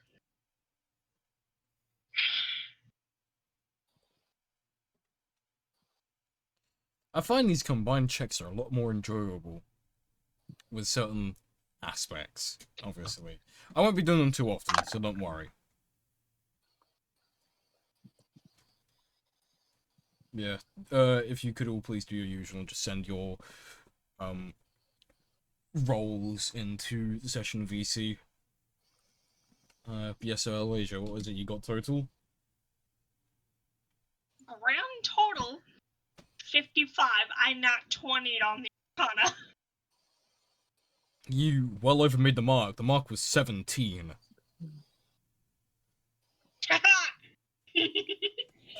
So, I will explain this in a second. I'm going to wait for everyone else's rolls real quick.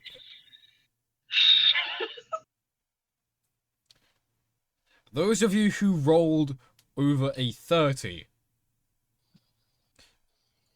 you get this insane wave and rush of immense power emanating from a specific area of Bremen.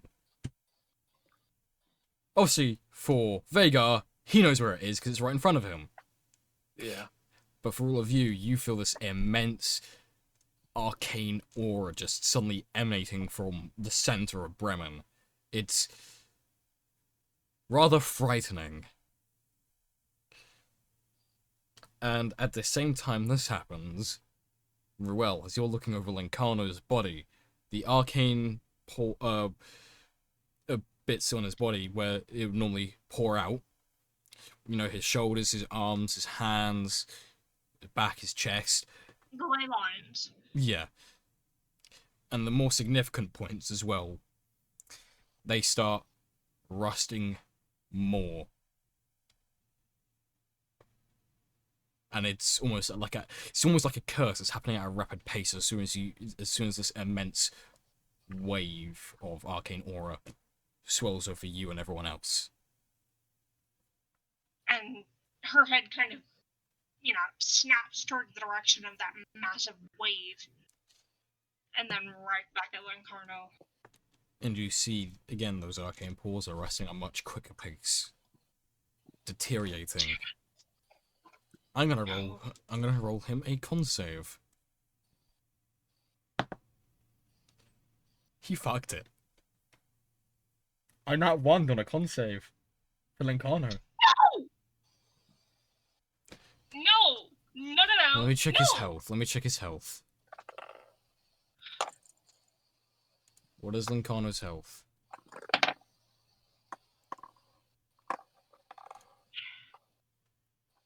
It's got to at least be in the hundreds. Oh yeah, it's below 200. He takes... Let me roll the dice.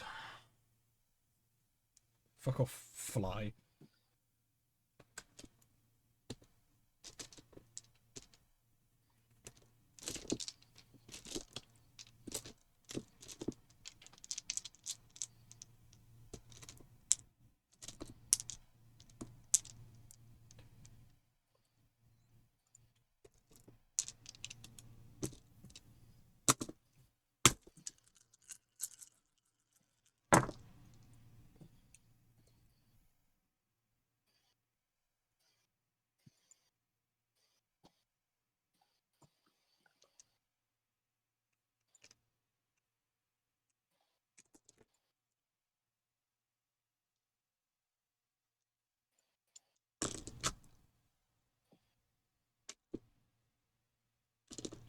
he takes 69 damage.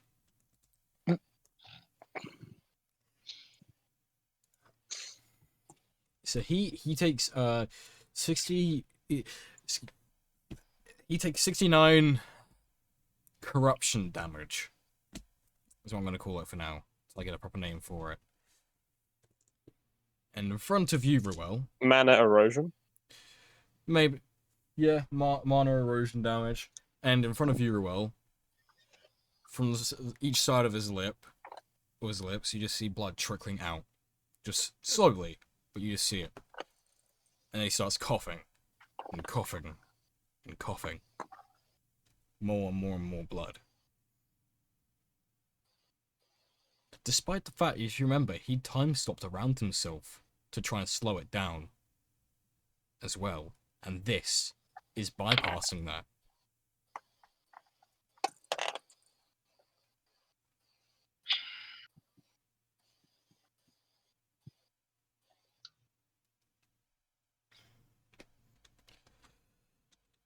Da-da. So I'm trying to figure out what Marilla do because she is starting to panic. While you're trying to figure that out, everyone, when you feel that intense, frightening wave of arcane presence, how does it make you feel?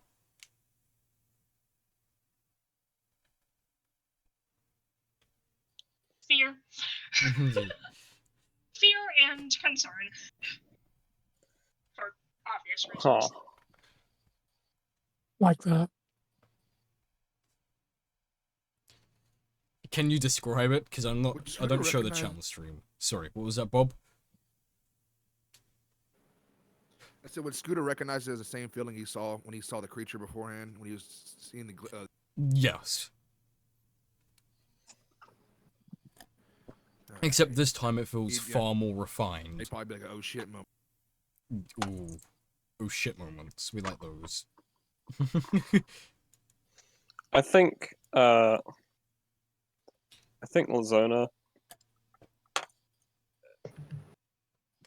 Oh, actually, no. I don't know. I've got to work it out.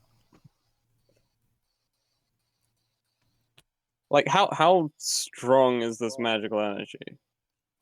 Yes. Yes. Mhm. It's stronger Mhm. than anything you've ever felt before. Okay. Okay, Actually, wait. so she feels like she's going to throw up. Okay.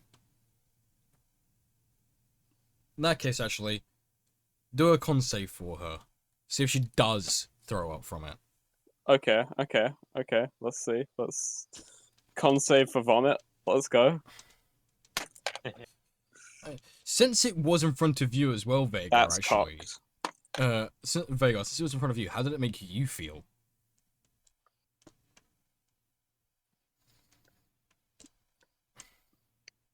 Because you were at the brunt of it all when he removed. I think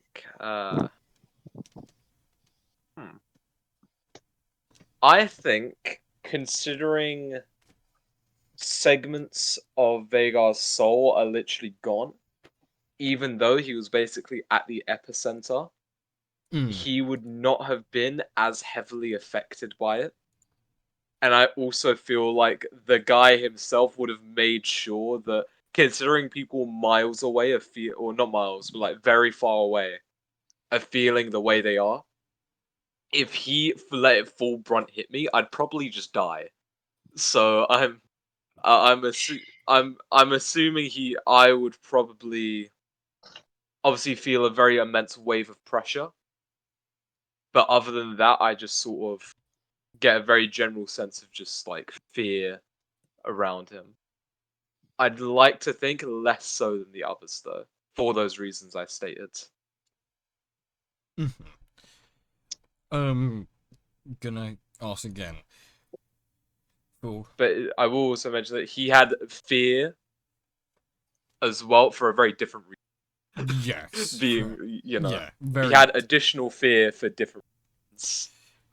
So let me just check through the dice rolls. I can't do anything. Damn it. Damn, the wizard in that one done it. Unfortunately, he could not get a feeling of this. Damn, the person who's meant to be arcane adept did not get the mark. How did it make you feel, Kiri? Because obviously you sent a GIF in, but I don't have the chat show on the stream. Major concerns and a bit of awe. Like, whoa, yeah. Whoa. Alrighty. I'm back to Ruel now. By Lincano, who's still coughing up quite an amount of blood. And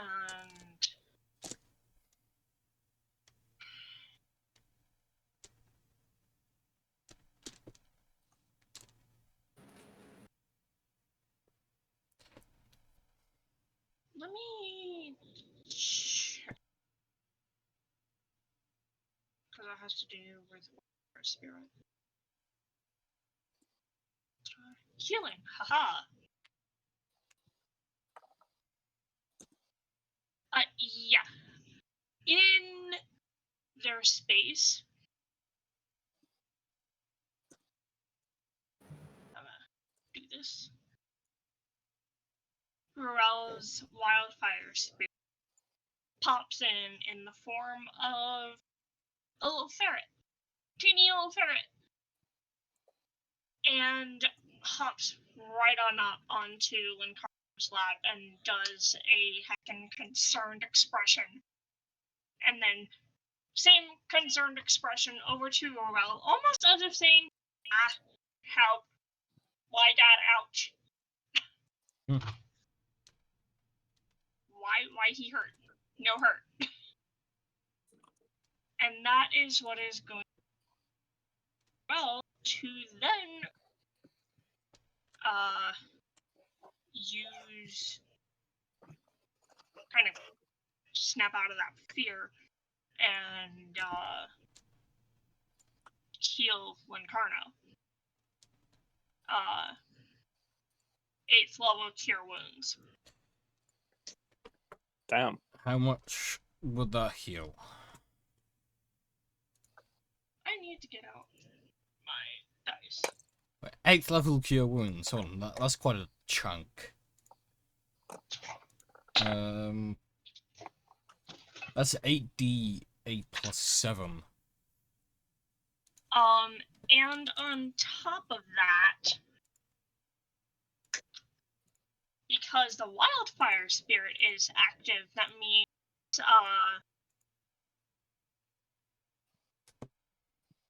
enhanced bond kicks in. So What does that do again? it adds a d8 on top of it. 1, 2, So 3, 4, 5. the total possible you could have rolled would be 79, which is 10 hit points above the damage taken.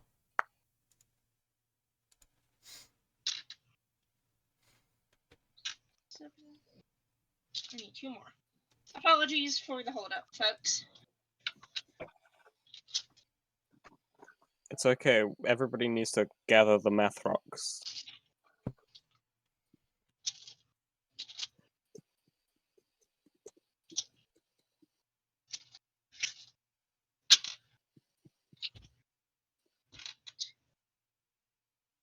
That's 6, 7, 8, and then the additional.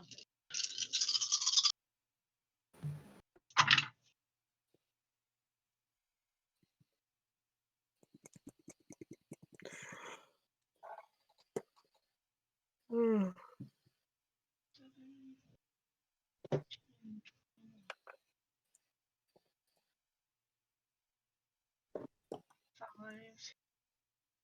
and then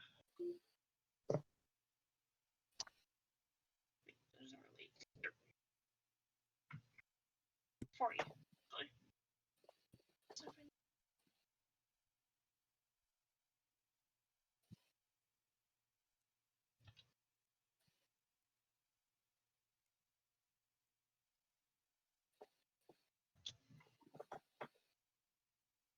plus the 7 modifier, 73. Yeah, so you heal him all the way back up.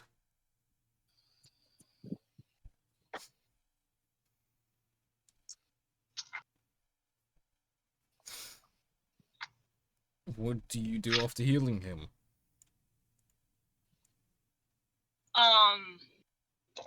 As I'm healing him, I am mentally scrambling together a prayer to the deities of this world that rule over the weave itself. Mm-hmm. Help me find answers, is what she's asking. Help me find the answers. Okay.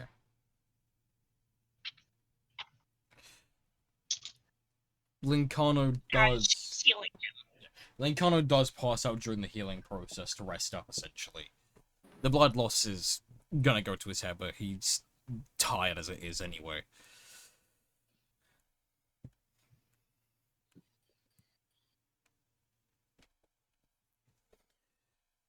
And Ferret is doing concerned snuggles. Is Ruel also going to rest up? Or does she wait for... Dory is gnawing at her. Stay up. You're not taking a long rest. You will have to take a point. 8-point exhaustion, that's fine. Alrighty. That is a hit I am willing to take. Point of exhaustion is taken. So, the night passes by after these events. You all awaken to the sounds of fumbling upstairs, this being Feyre and Luther preparing breakfast. Getting the food ready for when the rest of you come upstairs. Zona, there's a quick knock on your door. Oh. Lazona is going to open the door, just a little bit, You see the bright red mask eye from Mask.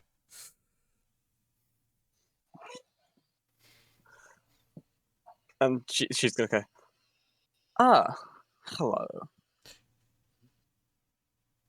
He gestures to come in, if he can come in. You know he doesn't like speaking, from Yes. past experience with him. Yes, she's going to open the door. Open your door! She's basically letting him in. Yes. Yes, he comes in. It's clear he's in a rush to get back upstairs, so he's not sticking around for very long.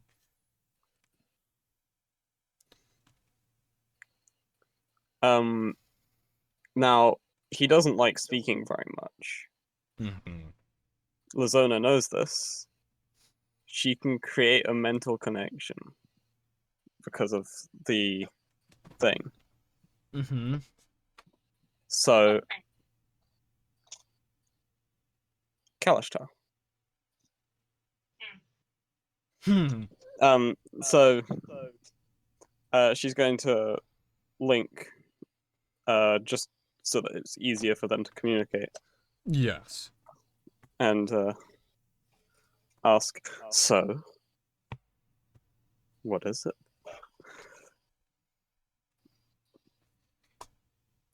It seemed, Kiri was most displeased when you showed up.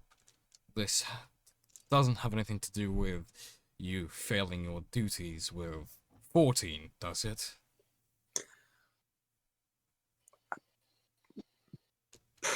Probably.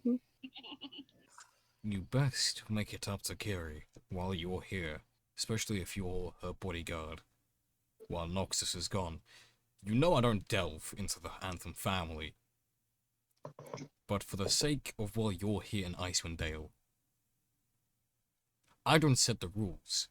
Well, I'm sure as hell Drax fucking will.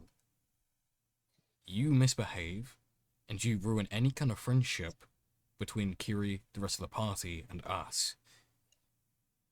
The consequences will be more dire to you than they will be to anyone else. And he walks out. He's basically telling you to apologize to Kiri and make it up to her, or you're gonna get booty fucked. She's gonna reply back into his head because she doesn't have to see him to do this because they are now connected for Yeah. at least a minute. She's just gonna reply back saying, "I know what I'm doing."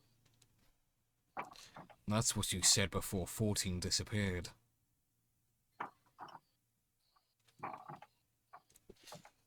And he goes upstairs and helps Feyre and Luther make breakfast. You all wake. She's going to be humming just a song into his brain the whole time they're connected. He's just going to ignore it. Anyway, Wow. you've already woken up. Quite kind of weird. You start wiping your eyes, and some of you head upstairs. Link kind of staying in bed. He's still not awake. Bruel, are you heading upstairs as well? Yeah, because Yeah. All right. something's not right, damn it. So you will head back upstairs. Food is on the table. It's basically like a buffet. Eat what you would like, essentially. Luther will turn to you, Vhagar, quickly. I was gonna say that Vhagar has only just gotten back. Yeah, he'll see you walk through. He'll I'm hear going you yeah. walking out to the door. Yeah, so Vhagar basically after the encounter yesterday would have basically just sort of he would have started heading back, but then halfway there he would have just stopped and spent the night just on his own, out just sitting around, just not really doing anything, just to compose himself of what's just happened. And at this point he will be coming back. Yes, so you walk through the door and Luther turns to you. Ah! There you are. So, there is food, if you choose to eat. While you were out all night, did you gather any information? Especially since a lot of you want to help our boss out, which we are greatly appreciative for. Yeah. Yeah, I did. Yes, I did, yes. And he'll pull out the map.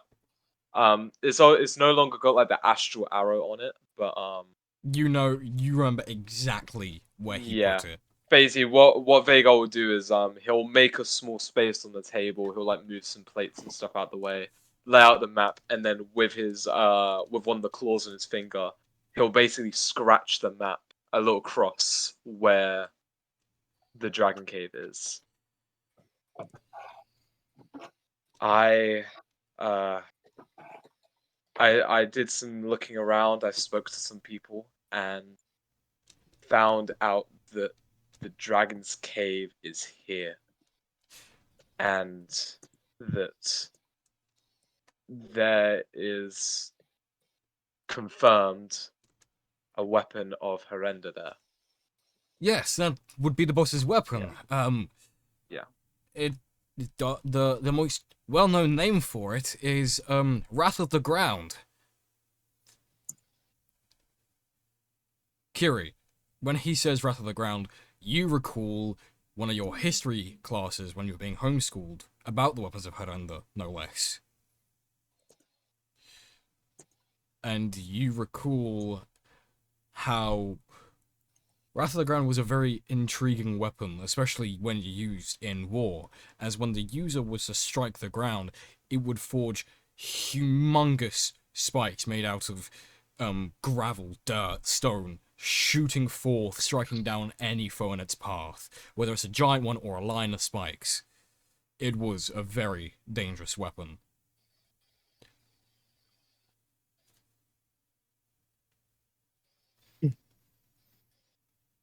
Fit for a morning star too, no less.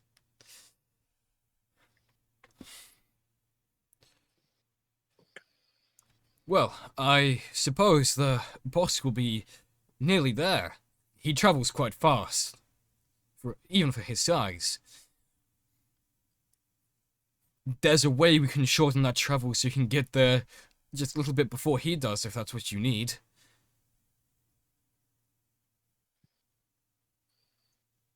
Yes.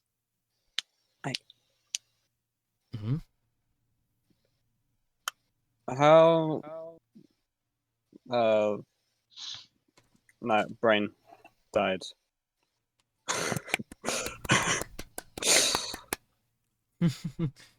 I was gonna ask a question, but then the question got erased from existence, so Nice one.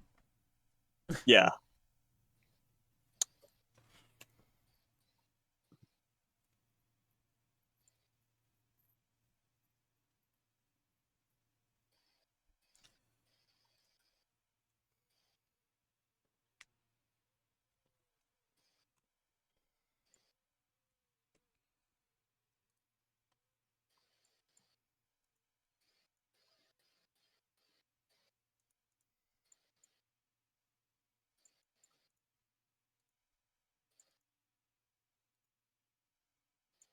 Wait, so what's happened? Has he just asked me whether or not to basically go there now? Pretty much what they're saying is, the sooner would you rather go there now, Okay. do you want to wait a little bit? Vhagar will sort of I let me ask the others. Look, everyone. Oh, obviously you just heard. I know where we have to go. Our friend is willing to take us there quickly. I'm ready to go when everyone else is, but if you guys need to rest, eat, recuperate, I'm willing to wait. The Zona is not there yet, by the way. Because it's Well, been then like this goes to anyone who is here, I guess. Scooter goes, I'm ready whenever. Whenever. I mean, I could take this to go. And he holds his drink up. Cyrus, like, ever since he, came inside this building, you was just seeing him even more tight than usual, during the injury. So he's gonna catch this, like, touch where he was hit by the ice guy. Like, I just need one more day of rest. I did not know they could be that powerful. My skin is not that good. As he tries to, like, grab some kind of drink. Also, he has like wait, doesn't he have disadvantage or perception? No, because he has a level 1 exhaust. Level 1 exhaustion. I forgot what level 1 exhaustion does. Well, level what one is Disadvantage on exhaustion. It's building checks. disadvantage. Yeah, because wait, what kind of drinks are there? I just want to know. You So can. if I could, There's orange juice, there is tea, there yeah. is coffee, and there is chalky milk, because chalky milk makes the pain go away. That's all the drinks, right? That's You all the want drinks. alcohol, just ask Good. Kiri and she'll brew it. Good, because if any time he would eat and there's alcohol, I got to roll for that. If he fails the perception, he's gonna drink it by mistake. I don't you want to have alcohol at like 8 o'clock in the morning. I don't know. Especially if you're gonna go fight a dragon. Hey, Yeah, drink exactly. alcohol and go fight a dragon while drunk. Well, That sounds like Okay. something Kiri would do. Yeah. yeah. All right. I guess Like 2 he's fight. gonna grab some orange juice by accident while trying to grab the tea.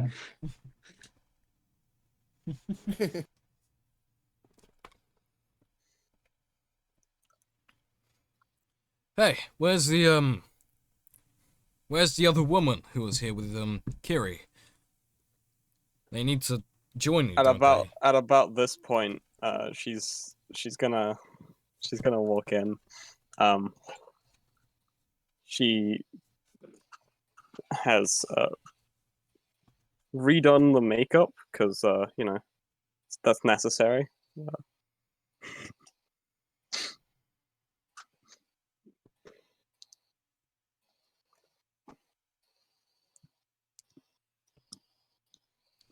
Is Noxus there, or has... No, Noxus is No, Noxus gone. Noxus is already gone. Yeah, Noxus is off doing From their shows. job. So over the next like 3-4 sessions, however long it takes to get rid of the Drago Red Hand, I will be feeding information to Noxus about what they discover. Okay. Alright, so we're just preparing in regards to going to that dragon cave to help the boss out. Are you joining your friends here? Yes, I will be going. Did we find out where we have to get to? Yes. The small person over here pointing at Vega, he found out where we need to go.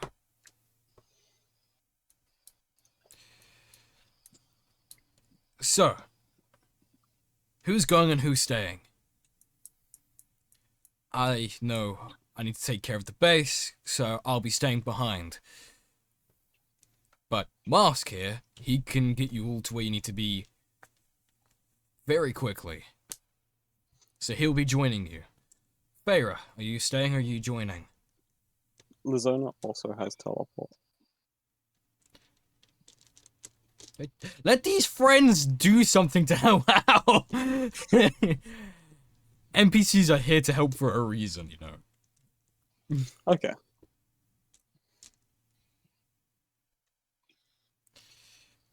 So yeah, Feyre, are you staying?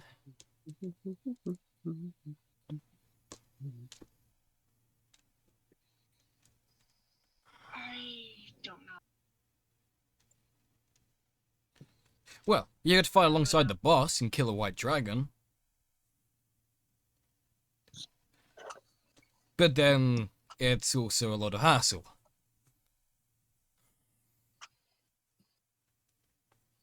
Wait a minute, and kind of glances around. Where's...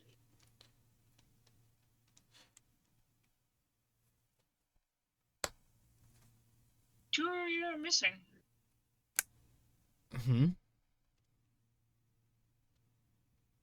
Lancano and Morel aren't here. I'll go downstairs and check on them. You can walk down the stairs into the I'll basement. make sure that food is, chopped up. Yes.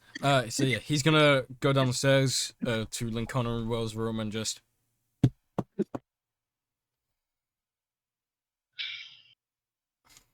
And through the door, slight rumble, and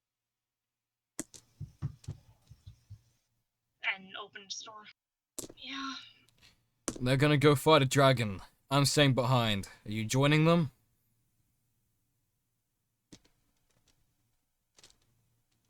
It's funny that we're saying it so casually. And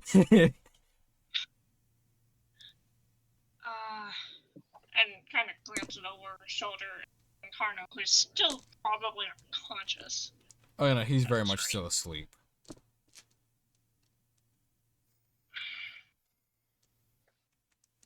I really don't want to leave him.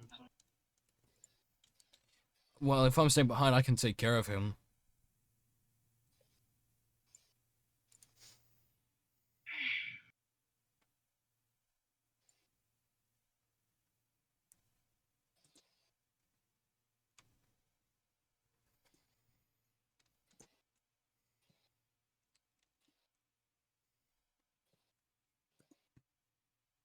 I'll go with the group. Just be careful.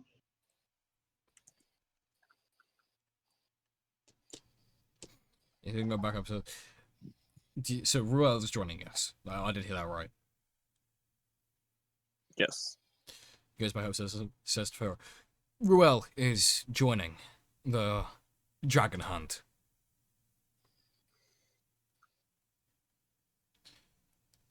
Lincano's asleep. He did have a rough day yesterday, so it's not that big of a deal.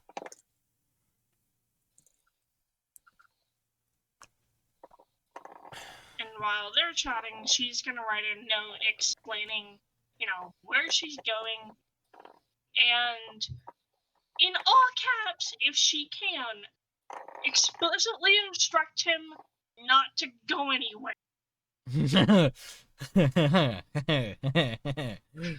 Sure. He'll listen. No, he won't. So yeah, Favor, are you staying or are you joining? I'll be taking care of Lancana while I stay behind.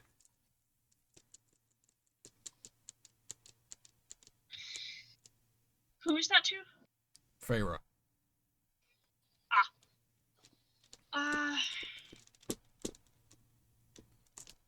Actually, I'm gonna be staying.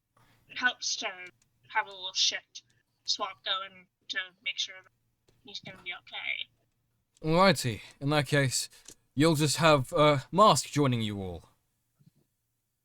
And right about as he says that, Mask has finished drawing on a fairly large space of the floor a very large circle.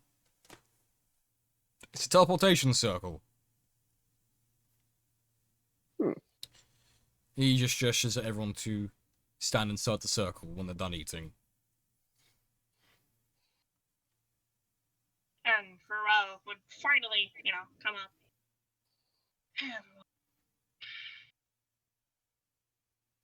Grab some food. Nom.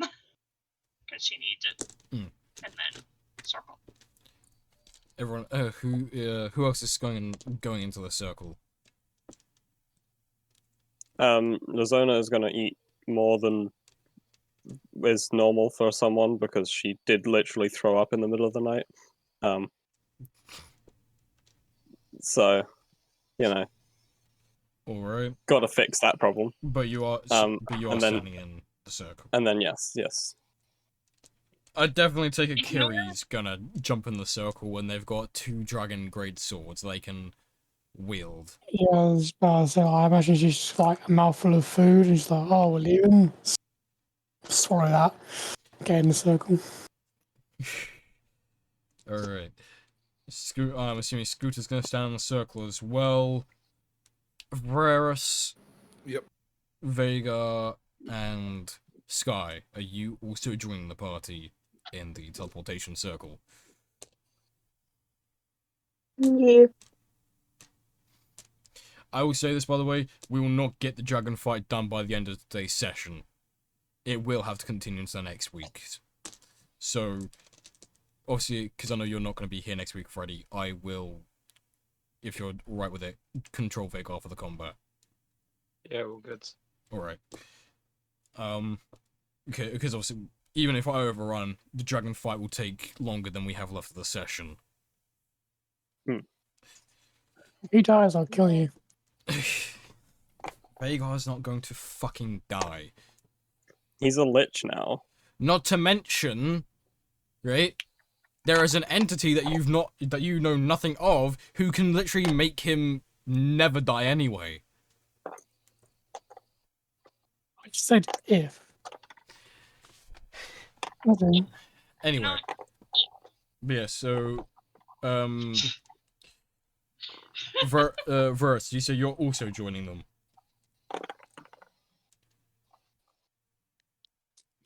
Yeah, but I would join reluctantly. Alrighty. As you stand in the circle, blue arcane energy starts swirling, swiveling around all of you. A very bright light, almost blinding, covers your eyes as, poof, your feet land crunching on the snow right outside this cave. And walking up to you is Drax. Oh. Okay. So, do you want me to pull it up now? Yeah, because you're all about to walk inside anyway, so might as well load it now. Whee! I spent a long time trying to find this place. So originally Drax was meant to be inside, but I chose to have him walk up outside. So if I move Drax over to here with the party. Right. So yeah. Outside, walking up to you is Drax.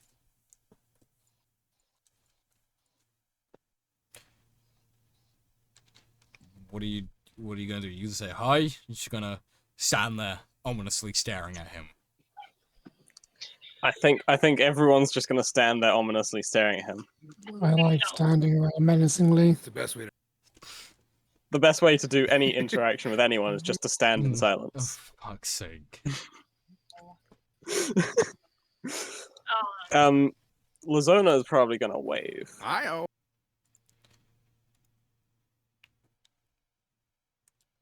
He just makes a gruff growling noise.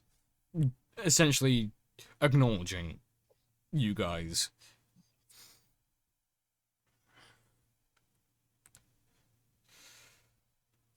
So, you're going in there too?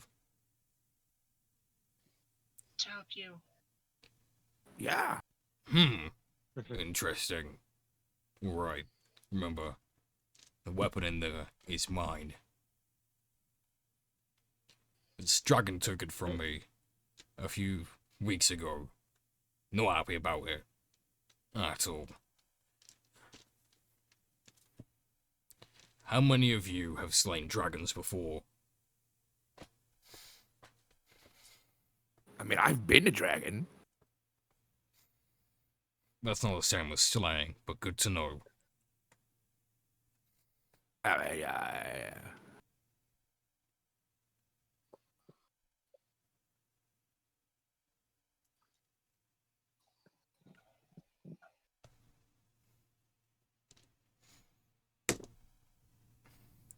Jojo gif? Really? Fuck's sake. Okay, Jojo. I will ratio Kiri in a matter of seconds. Okay. I got another character. Alright. I've not slain any, but I have encountered individuals of an equal power.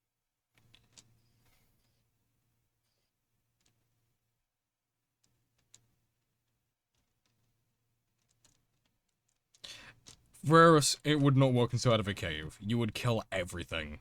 And everyone. It's alright. You'd also cause a cave to collapse on anyone who does survive.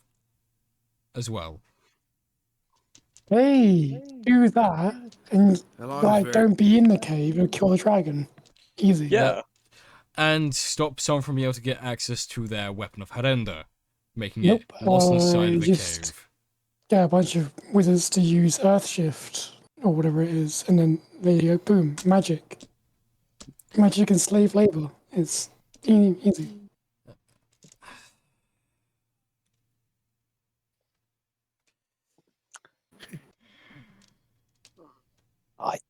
I'm just saying.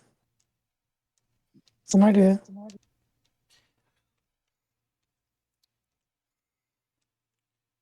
Well, anyway.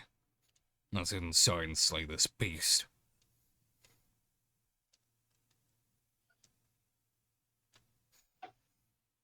So you all walking inside? Yep. Alright, I'm gonna move Yeah. him over Lazona's to... gonna be at the back. Hold on. I'm in the middle for Bardic Inspiration. I really fucking love Bardic this. Inspiration only needs you to hear it. Yeah, wait, look, I'm thinking of Pathfinder. And I really like this fucking dragon lair we found.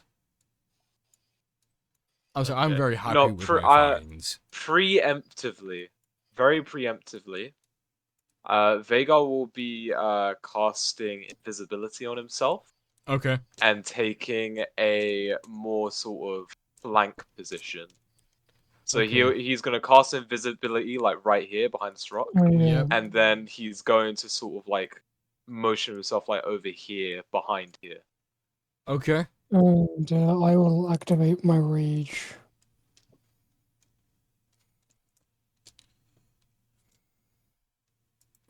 I think Scooter is gonna preemptively turn into a dragon. He's gonna come over I'm just here and do bringing his thing. everyone into the overall map. You see a great big ancient white dragon slumbering in the center of this lair. Obviously, what you see on the map here, you obviously see around you as well. So you see the pile of bones everywhere. You see all these stone pillars leading up to the very ceiling of the cave. It's about 60 feet up to the roof of this cave, so it's enough for the dragon to stand up without it getting the cave to collapse on him.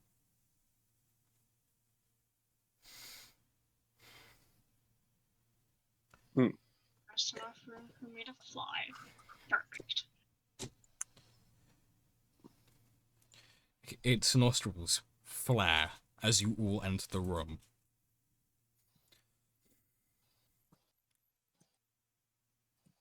Who enters my cave during my slumber? The dragon shouts. Bellows, rather. Kind of looks towards Drax like, this is your situation. We're just your allies. Your call, dude. Okay. Robber, I come here to slay you. You took my weapon. And now I will return it to myself. Repossess it.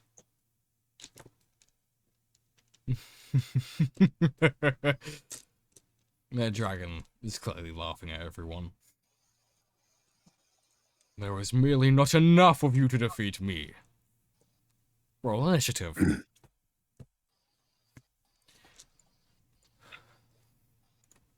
Does initiative count as an ability check? It does indeed.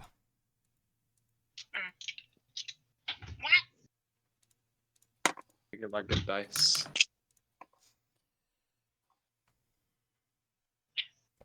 Damn it, D20. Alright, I need to initiative roll for... Pretty decent. I need to initiative roll for 3 different things. Right. First, let's do... Mask and Drax. Mask rolled really fucking good. So did Drax. And the dragon... Fuck me. Alright.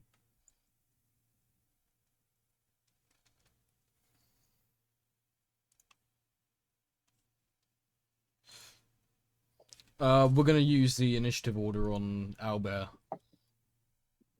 I'm trying to get that set up. Alright.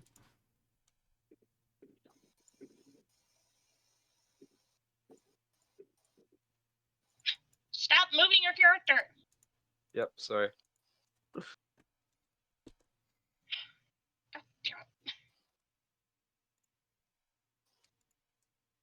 I need to light on Jesus Christ.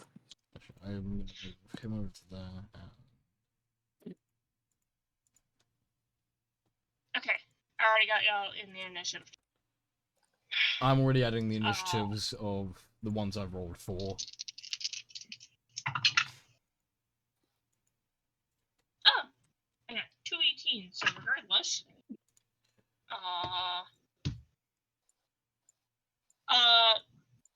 Where? I thought I added everyone in there. Yeah, it's not showing up for me. Neither. I've just been clicking on my characters and adding their initiative. Since I got them sorted first, obviously. Alright.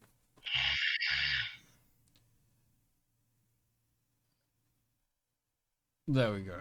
It's now showing. Alright. You know, to make it easier rather than having you all call out, if you can, if you are on Albert, if you could please add your initiative to your character on the initiative tracker.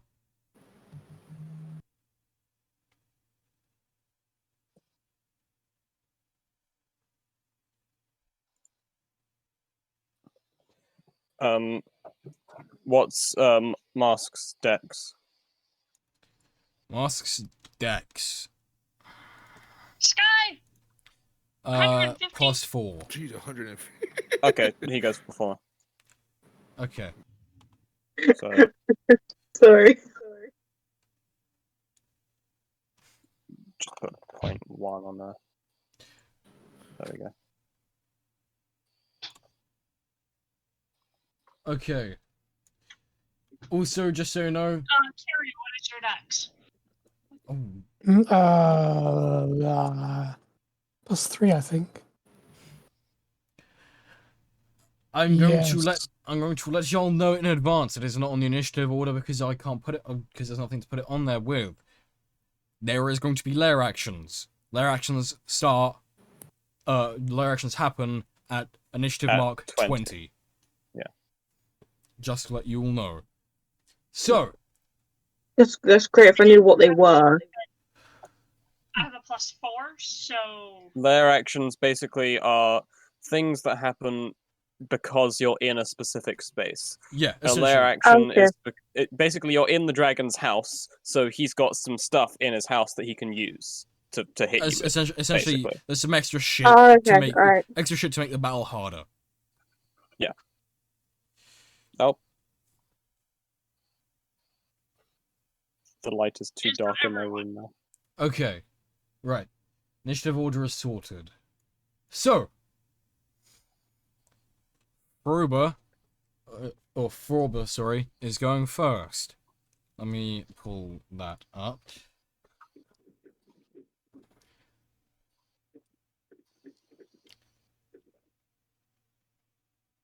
Let's see.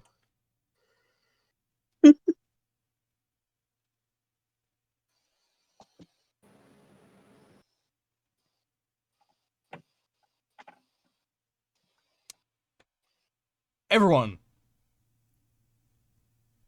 do me a wisdom saving throw, please. We're gonna get frightened, aren't we? Wait, everyone? Everyone. Each creature of the dragon's choice that is within 120 feet of the dragon, and aware of it, must succeed. Is that a lair action? Because that would happen. Nope. Oh, This is a dragon's ability. This is just the dragon thing. Yep. Okay. I've got advantage on wisdom saves Okay. what is that advantage from? Yes. from being Kalishtar.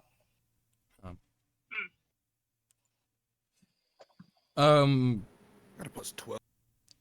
Alright. But, yeah, I think this would also apply to you, Freddy, even though you're invisible, because you're aware of the dragon's presence.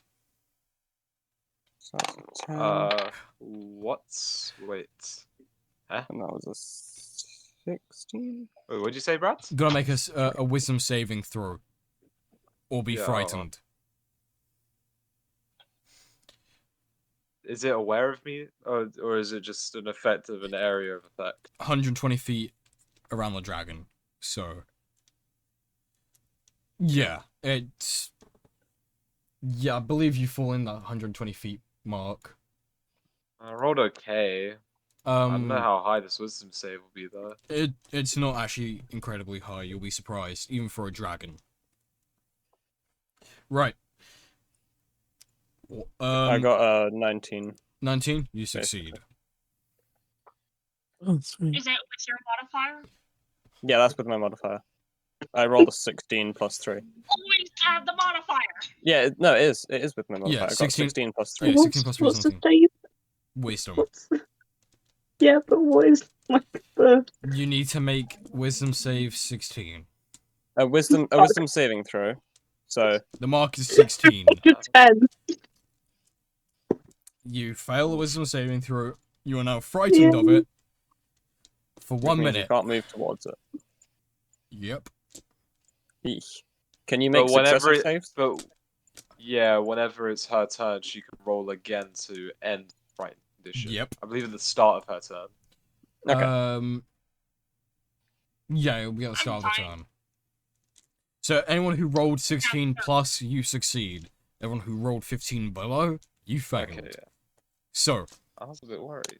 can you add the frightened condition disc onto Sky, please. Yes, I can.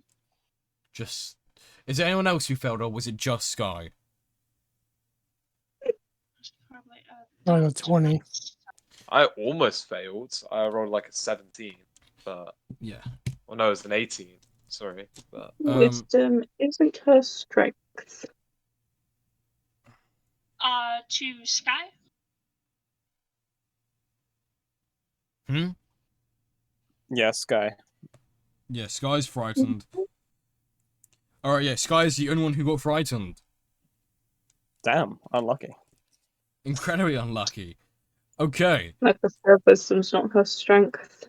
so that is going to be Frobber's turn. That is his action. Next up is Vagar. yes, Vegar's initiative is still amazing. So this will Vagar. probably get him killed, but you know, so Vagar was like that. So I need to get the measure tool actually. Yeah, that's within range. Vagar will slowly go behind the dragon, still invisible, and he will first of all bonus action Hexblade Curse the dragon. Okay, good.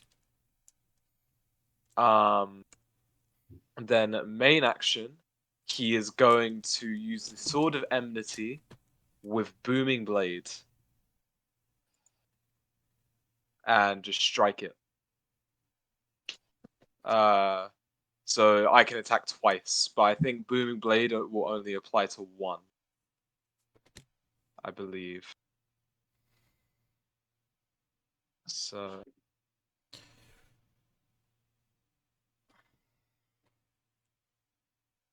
What does the hex thing do? Hexblade's curse. You. Wait, well, no, Hex. basically, when so Mm. Hexblade Curse, choose one creature within 30 feet and then curse it for a minute or until it dies, or I am incapacitated. And against that target, I gain a +6 bonus to my damage rolls, and I score a crit on 19s or 20s. Ooh. And I also Smexy. regain 23 HP if it dies. It's pretty cool. Then, so my Sword of Enmity, my special weapon, is my Pact weapon as well as my Hex weapon. And therefore I can attack twice with it in one action.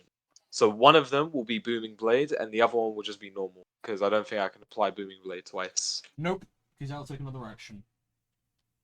Yeah, exactly. So one of them will be Booming Blade, so that'll be this one. Yeah. That is a 32 to hit. 32 apparently. 32 to hit. Let me see. What's his AC? Yeah, you hit. 32 to hit. Nice. So I'll do that damage first. So that is 1d8 for the weapon damage, as well as an additional 3d8 due to the booming blade, and he'll take another 4d8 if he moves Within by the end of his next turn. Yeah, if he moves during his next turn, more than 5 feet or more away from you, then it will take then he'll take 48 damage. I know this because I love Booming Blade. It's one of my favorite melee spells. It is so useful. So obviously though it has to be more than 5 feet. that damage choice. was poor. How much damage? So that is so that is 17 damage on the booming blades. Mm-hmm. I'm gonna second strike. And then my second just normal strike. First of all, I got a hit. Oh, my dice just ran away. You're hitting him with the Sword of Enmity as well, aren't you? Yeah. Yeah. That is a 25 to hit. That just hits. Nice. And that does 14 damage. Okay. You scratched a scale. Yeah, I thought so. Damn, that's impressive. He scratched one scale.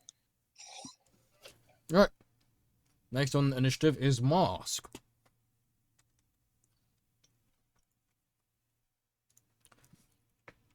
Firstly, as his bonus action, he's going to Hunter's Market. Funnily enough, there is a token for that too. Brilliant. Which means he does an extra 1d6, which is brilliant. And it counts as magical damage, obviously. Now. Sorry, I'm trying to. Yep. Hi.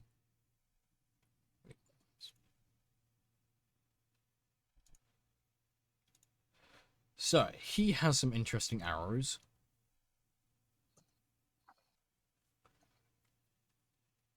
And we'll just check these.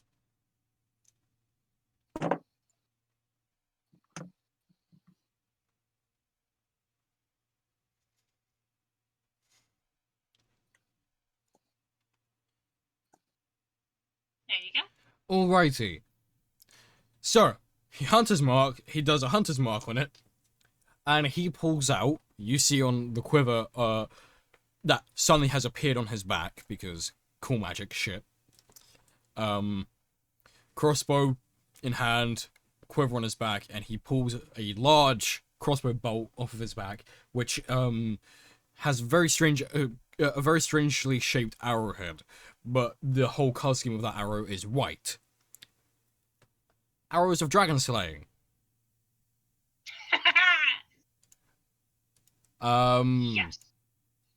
He got these in preparation in advance. He has a very high roll to hit as well. Oh my god. He hits with a 30. 15 plus 15. These arrows of dragon slaying, so creature must do a Constitution saving throw. Let me pull up the thing. Let's do its con save. It failed the con save with a nat 1. So not only will it take 1d8 plus 7 damage, plus an additional d6, it takes 6d10 extra damage. So let me roll all of this. So, 1d8, 1d6, and let me grab 60 10s. 1, 2, 3, 4,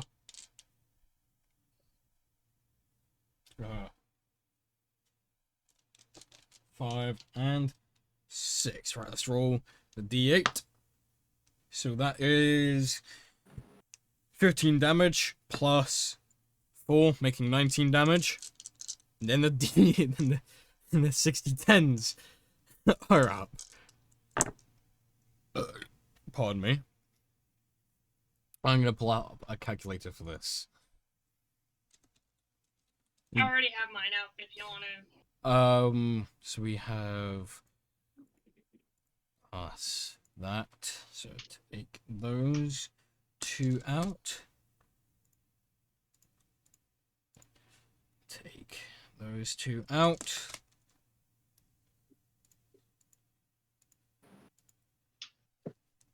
Those 2 out. Plus that. It takes 64 damage. Arrow manages to pierce through on the scales, wounding the dragon a little bit. Not heavily, obviously, but enough. And he's gonna go for another arrow strike because he gets 2 actions per turn. So let's roll again.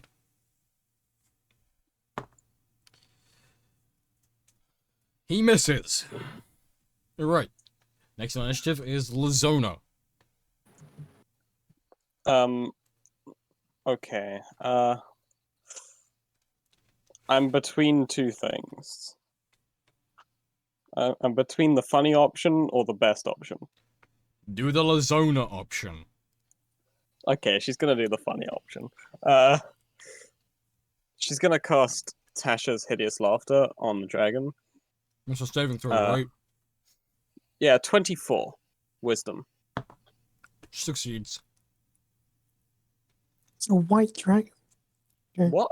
It succeeds a saving throw. How? A white dragon. Like, Have you met Wisdom- dragons? It's a wisdom a saving white throw. dragon. 17 plus 7. Meets it, White beats dragon's it. supposed to be like Succeeds a the saving throw. stupidest dragon. Okay. Okay, well, Ancient white Unlucky, I dragons guess. are far from stupid. Oh, yeah, ancient. Yeah. I forgot about that. I mean, it's still white, but you know,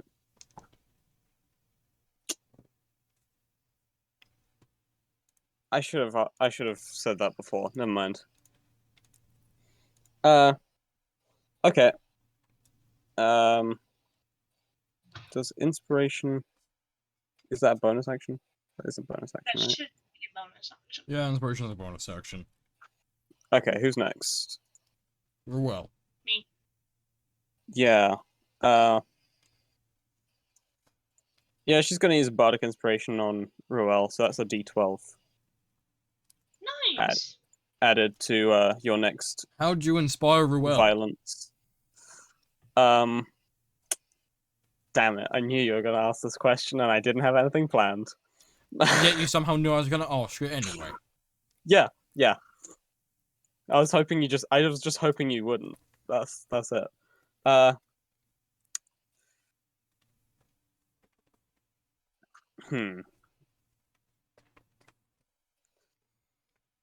Okay, yeah. She's gonna say, let's get this over with so we can get back to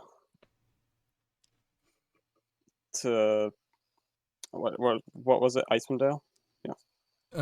Bremen was the 10 town. Bremen. Yeah.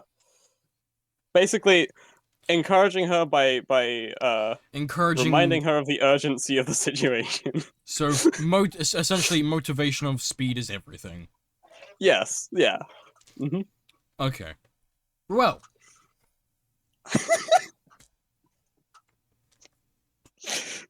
Taking that to heart.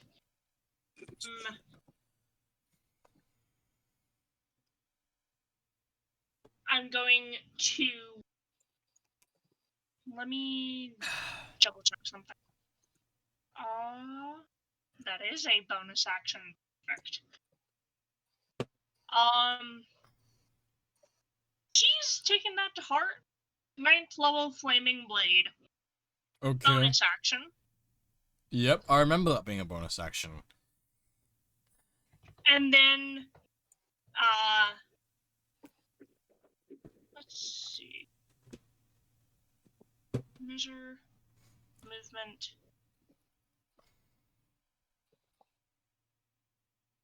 Move into melee and strike. Roll to hit.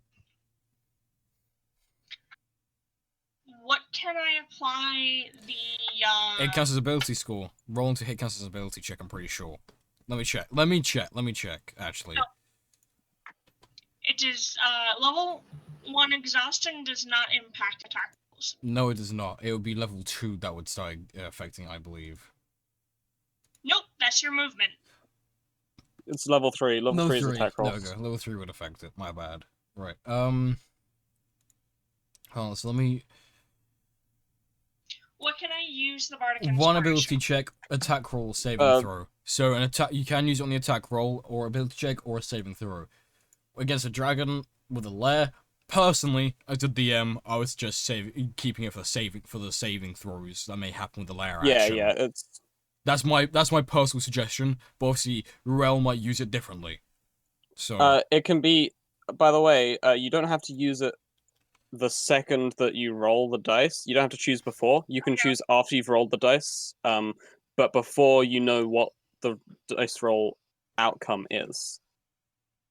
But there are some bards whose college allows you to add damage as well. I don't think it this doesn't one. add to damage. Just No, because she's a College of Eloquence. Yeah, so it just adds to the roll to hit.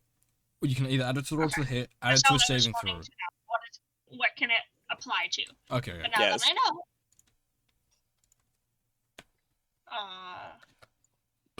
Pardon me. Flaming Blade, here we go.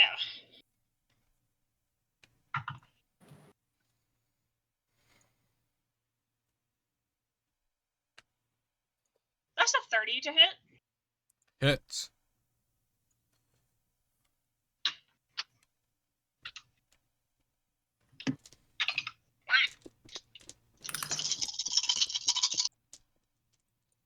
And this has fire damage going on if they are vulnerable to it. Which they are not. Which is a shame. Oh, such a shame. Now, an ancient white dragon would definitely make sure they're covering their biggest weakness. They are smart enough to know that.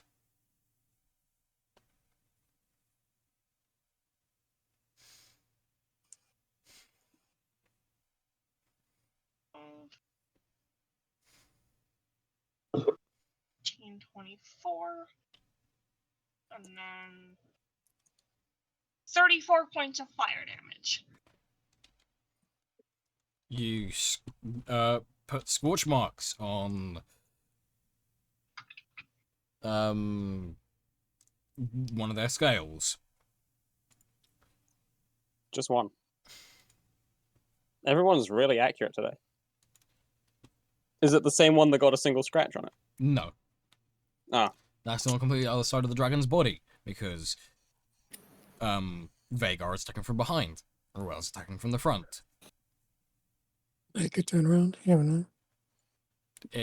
It's already had its turn.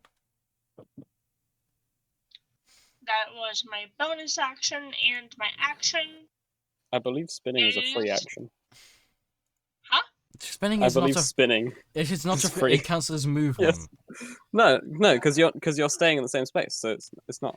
Why would you really? Why is there a conversation about the dragon fucking spinning on the spot? It has not spun around. I would have worded it if it had.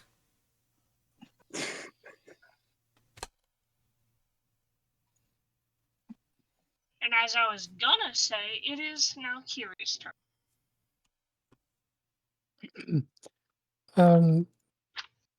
How far away from this guy am I?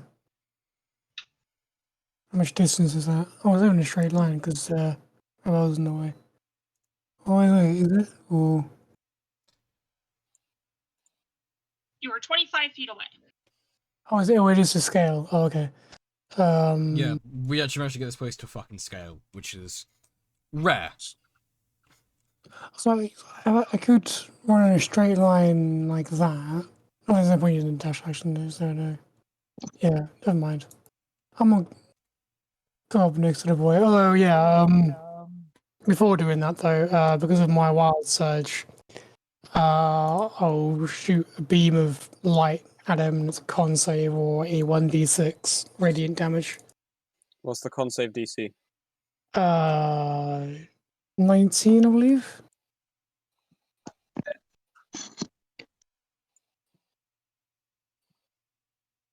Sorry, what? 19 con save DC. Yeah, I roll an 8 with my wild surge, so I shoot beam of light at him. He needs a 19 con save. Succeeds. Okay. I've already used my rage, which means I can actually use both my weapons this time. So 1, 2, and an extra attack. So 3. Can I use extra attack on my offhand weapon? Is it only? It would be Oh, if you're sorry. wielding two weapons. This one attack is with one hand, one is with the other. Remember, I said you managed to get the Yeah. strength to wield two great swords, one in either hand. Yeah. So there's a 16 hit. 16 does not hit. So 24 hit. 24 does not hit. What? That's 28 hit. 28 hits. Okay. If anyone was paying attention, 25 just hits. Yes. Right. Some of the base stats on the sheet have been mildly changed to compare with the party. Not to mention, it is a named enemy. Named enemies have significance. Yeah. Bear with me.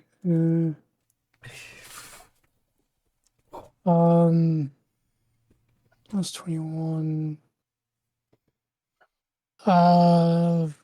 45 damage.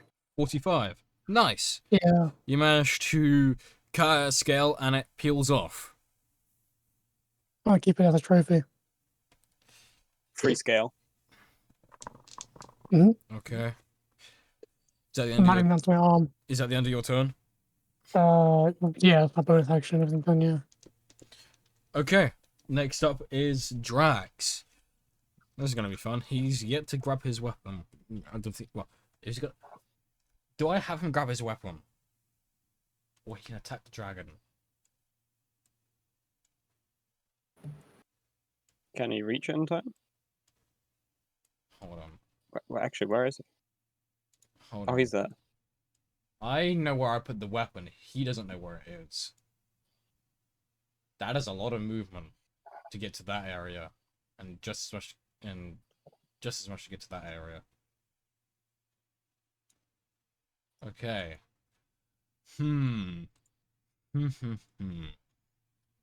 Let's see his. But it is clear from lay of the land that a lot of us are targeting it. So it's buying him time to be able to move to get to. You know what? Actually, he would be able to smell.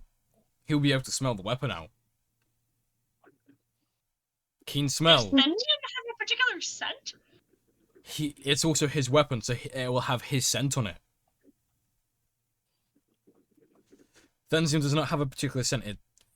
It would essentially all the senses of it would be the same as standard steel, but he used to wield it a lot, so it would still have his scent on it, so he'd be able to smell it out. And he has good movement because he's Wolfman. He's a werewolf. So he is going to take 75 movement over to this pile where he starts smelling it out. I'm going to have him take his entire action trying to find it. So we will move on to next in the turn order, which will be Scooter. Oh, whoops, I accidentally clicked on it. Sorry, I can loop around. Yeah, I accidentally clicked on it as well. But yeah, Scooter, it's now your turn. Okay, I guess starting off, Scooter is gonna cast Shape Change.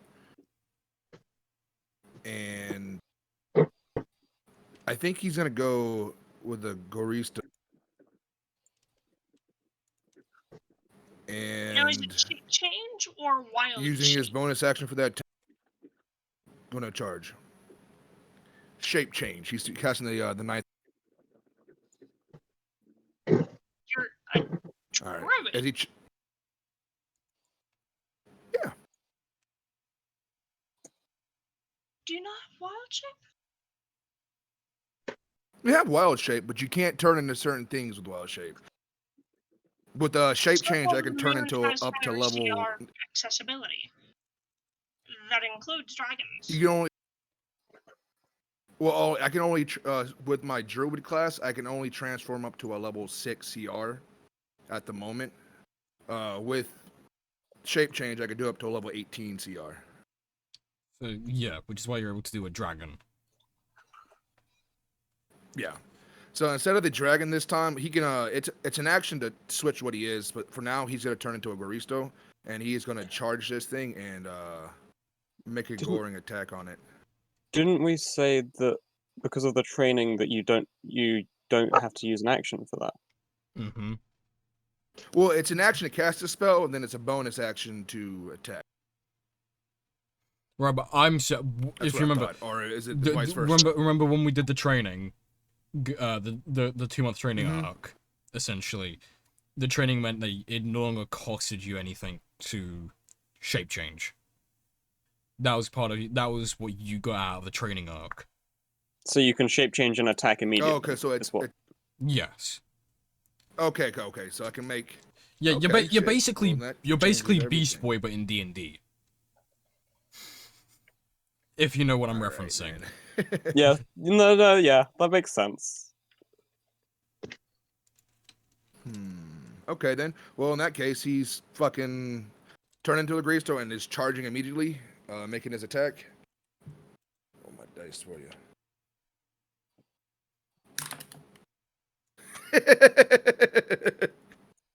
Oh my fucking god!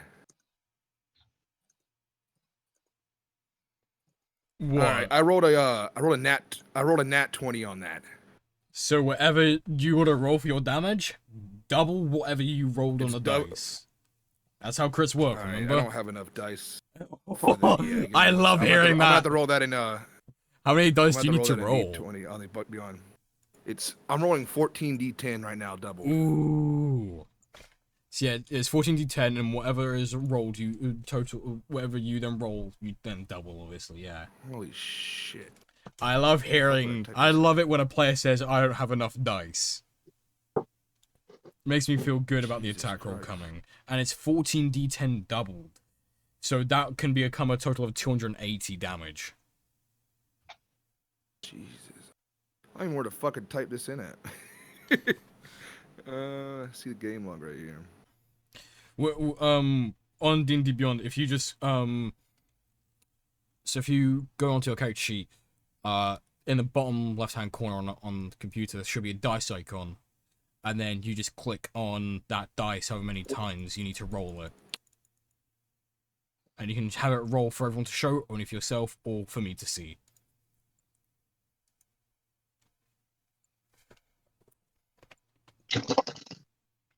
Jesus Christ. Okay, I see that now. Yeah, I'll roll for everything. let's see. Wait, was that even the right dice? 14d10. That's what you said you had to roll. D10, yep. Let's see what the outcome is. A lot of ones I'm seeing. 69. doubled, so yeah. Let's go. Double. So Double it and give it to the next 138 person. plus would the modifier also be doubled? So I guess No, 69 plus. it would just be the It's just the dice roll that's doubled, and then the modifier Okay, is so- static. yes. So Okay. 69 times So 2 he does is 145 damage. Whoo. Now you're Damn. now you're And then, tearing into he him. needs to give me. He needs to give me a DC 21 strength saving throw where we push back or and not prone. Okay. I know it has pretty high strength, but you never know. It might roll on that one. Who knows? Not 20. Jesus. I couldn't tell if you were kidding or if that was the real.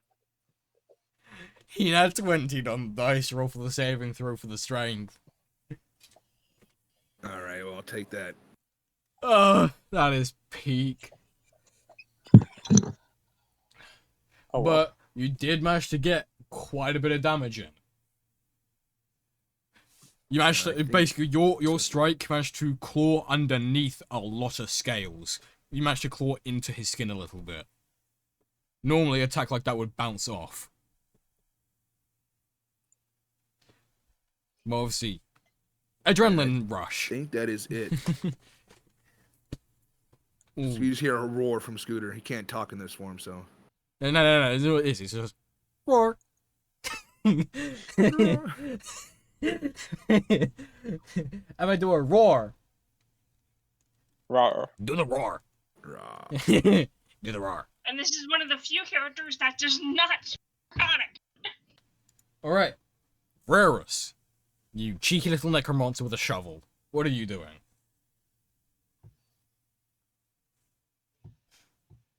Oh, it's mine? Yes. Oh, it's mine? Don't forget about that homebrew spell that I gave you as well.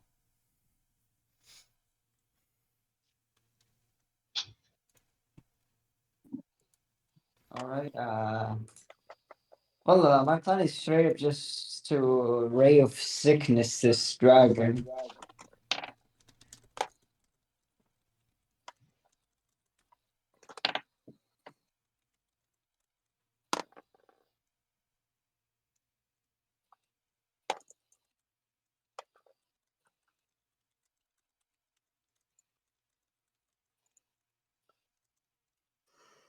Is it a roll to hit? Is it a... Reef sickness roll to hit. Sorry, what's that? I'm gonna use Ray of Sickness at level 7. Okay. Is that that's a roll to hit, right? Yeah, it's roll to hit, but you gotta roll a con save for something. Alright, roll to hit and tell me what the con save is.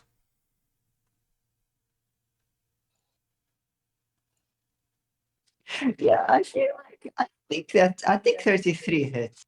Yeah, I think 33. Yeah, 33 will hit. the con save is 21. If he fails, he's gonna get poisoned.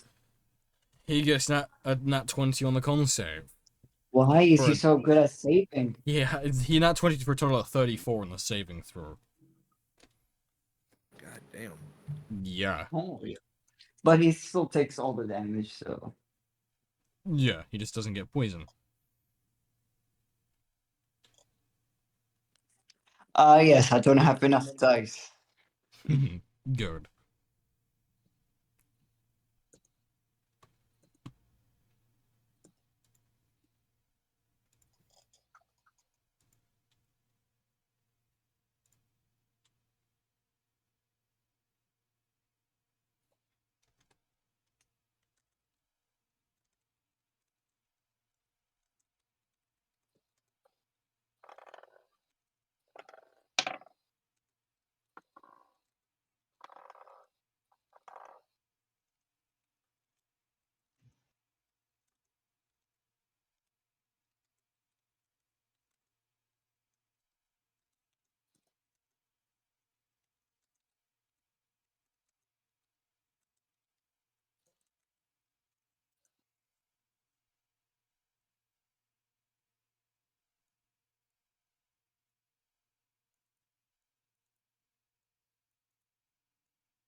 What's the damage?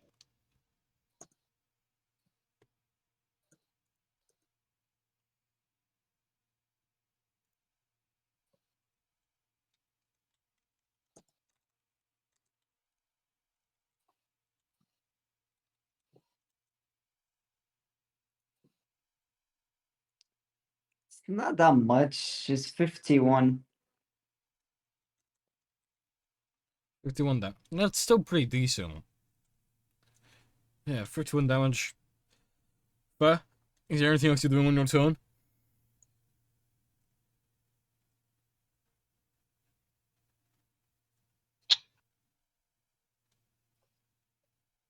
Uh, well, I could do something smart for a wizard and hide behind this.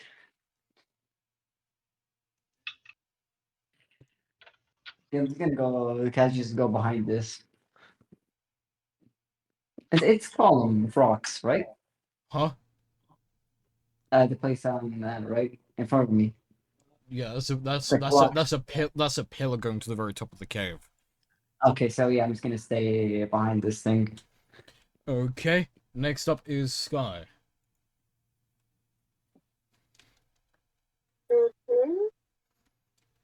It is your turn to attack. Remember, you are frightened, so you can't move towards it. Okay. Wouldn't she make the save on the start of her turn? You can make the save.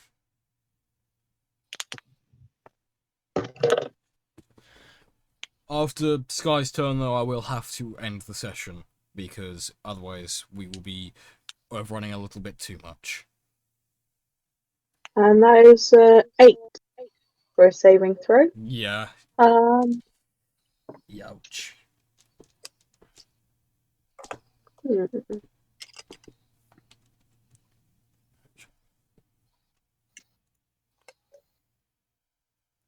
Well, I suppose range attacks. Does it give you disadvantage on Wait, hold on. attacking? I'm just going to quickly check something.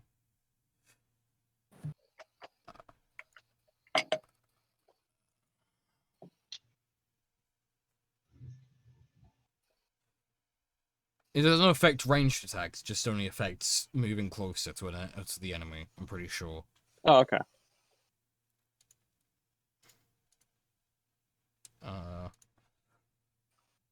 A frightened creature has disadvantage on ability checks and attack rolls while the source of its fear is within line of sight. The creature can't willingly move closer to the source of its fear. So you will also have a disadvantage to hit. Even with a ranged attack. Okay.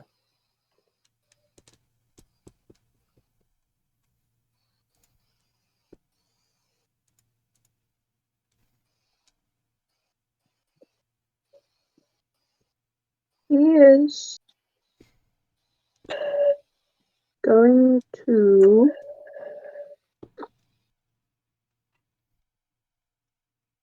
use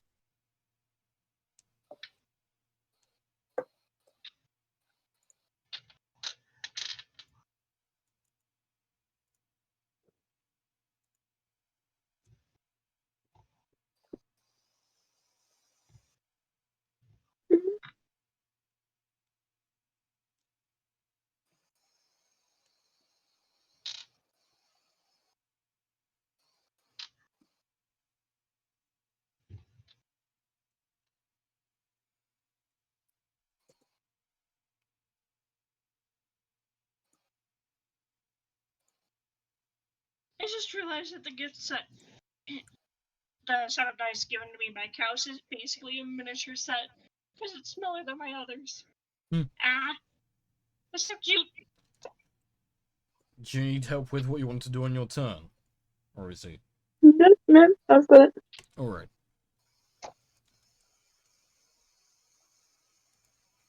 He is going to attempt to use Mind Spike on the dragon. Mind swipe, okay.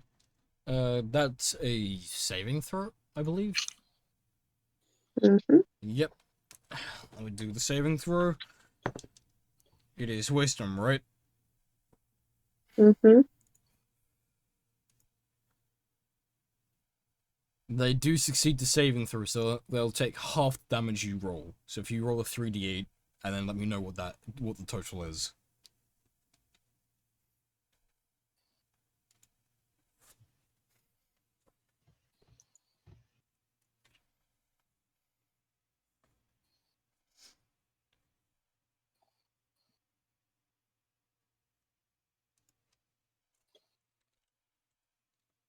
$16.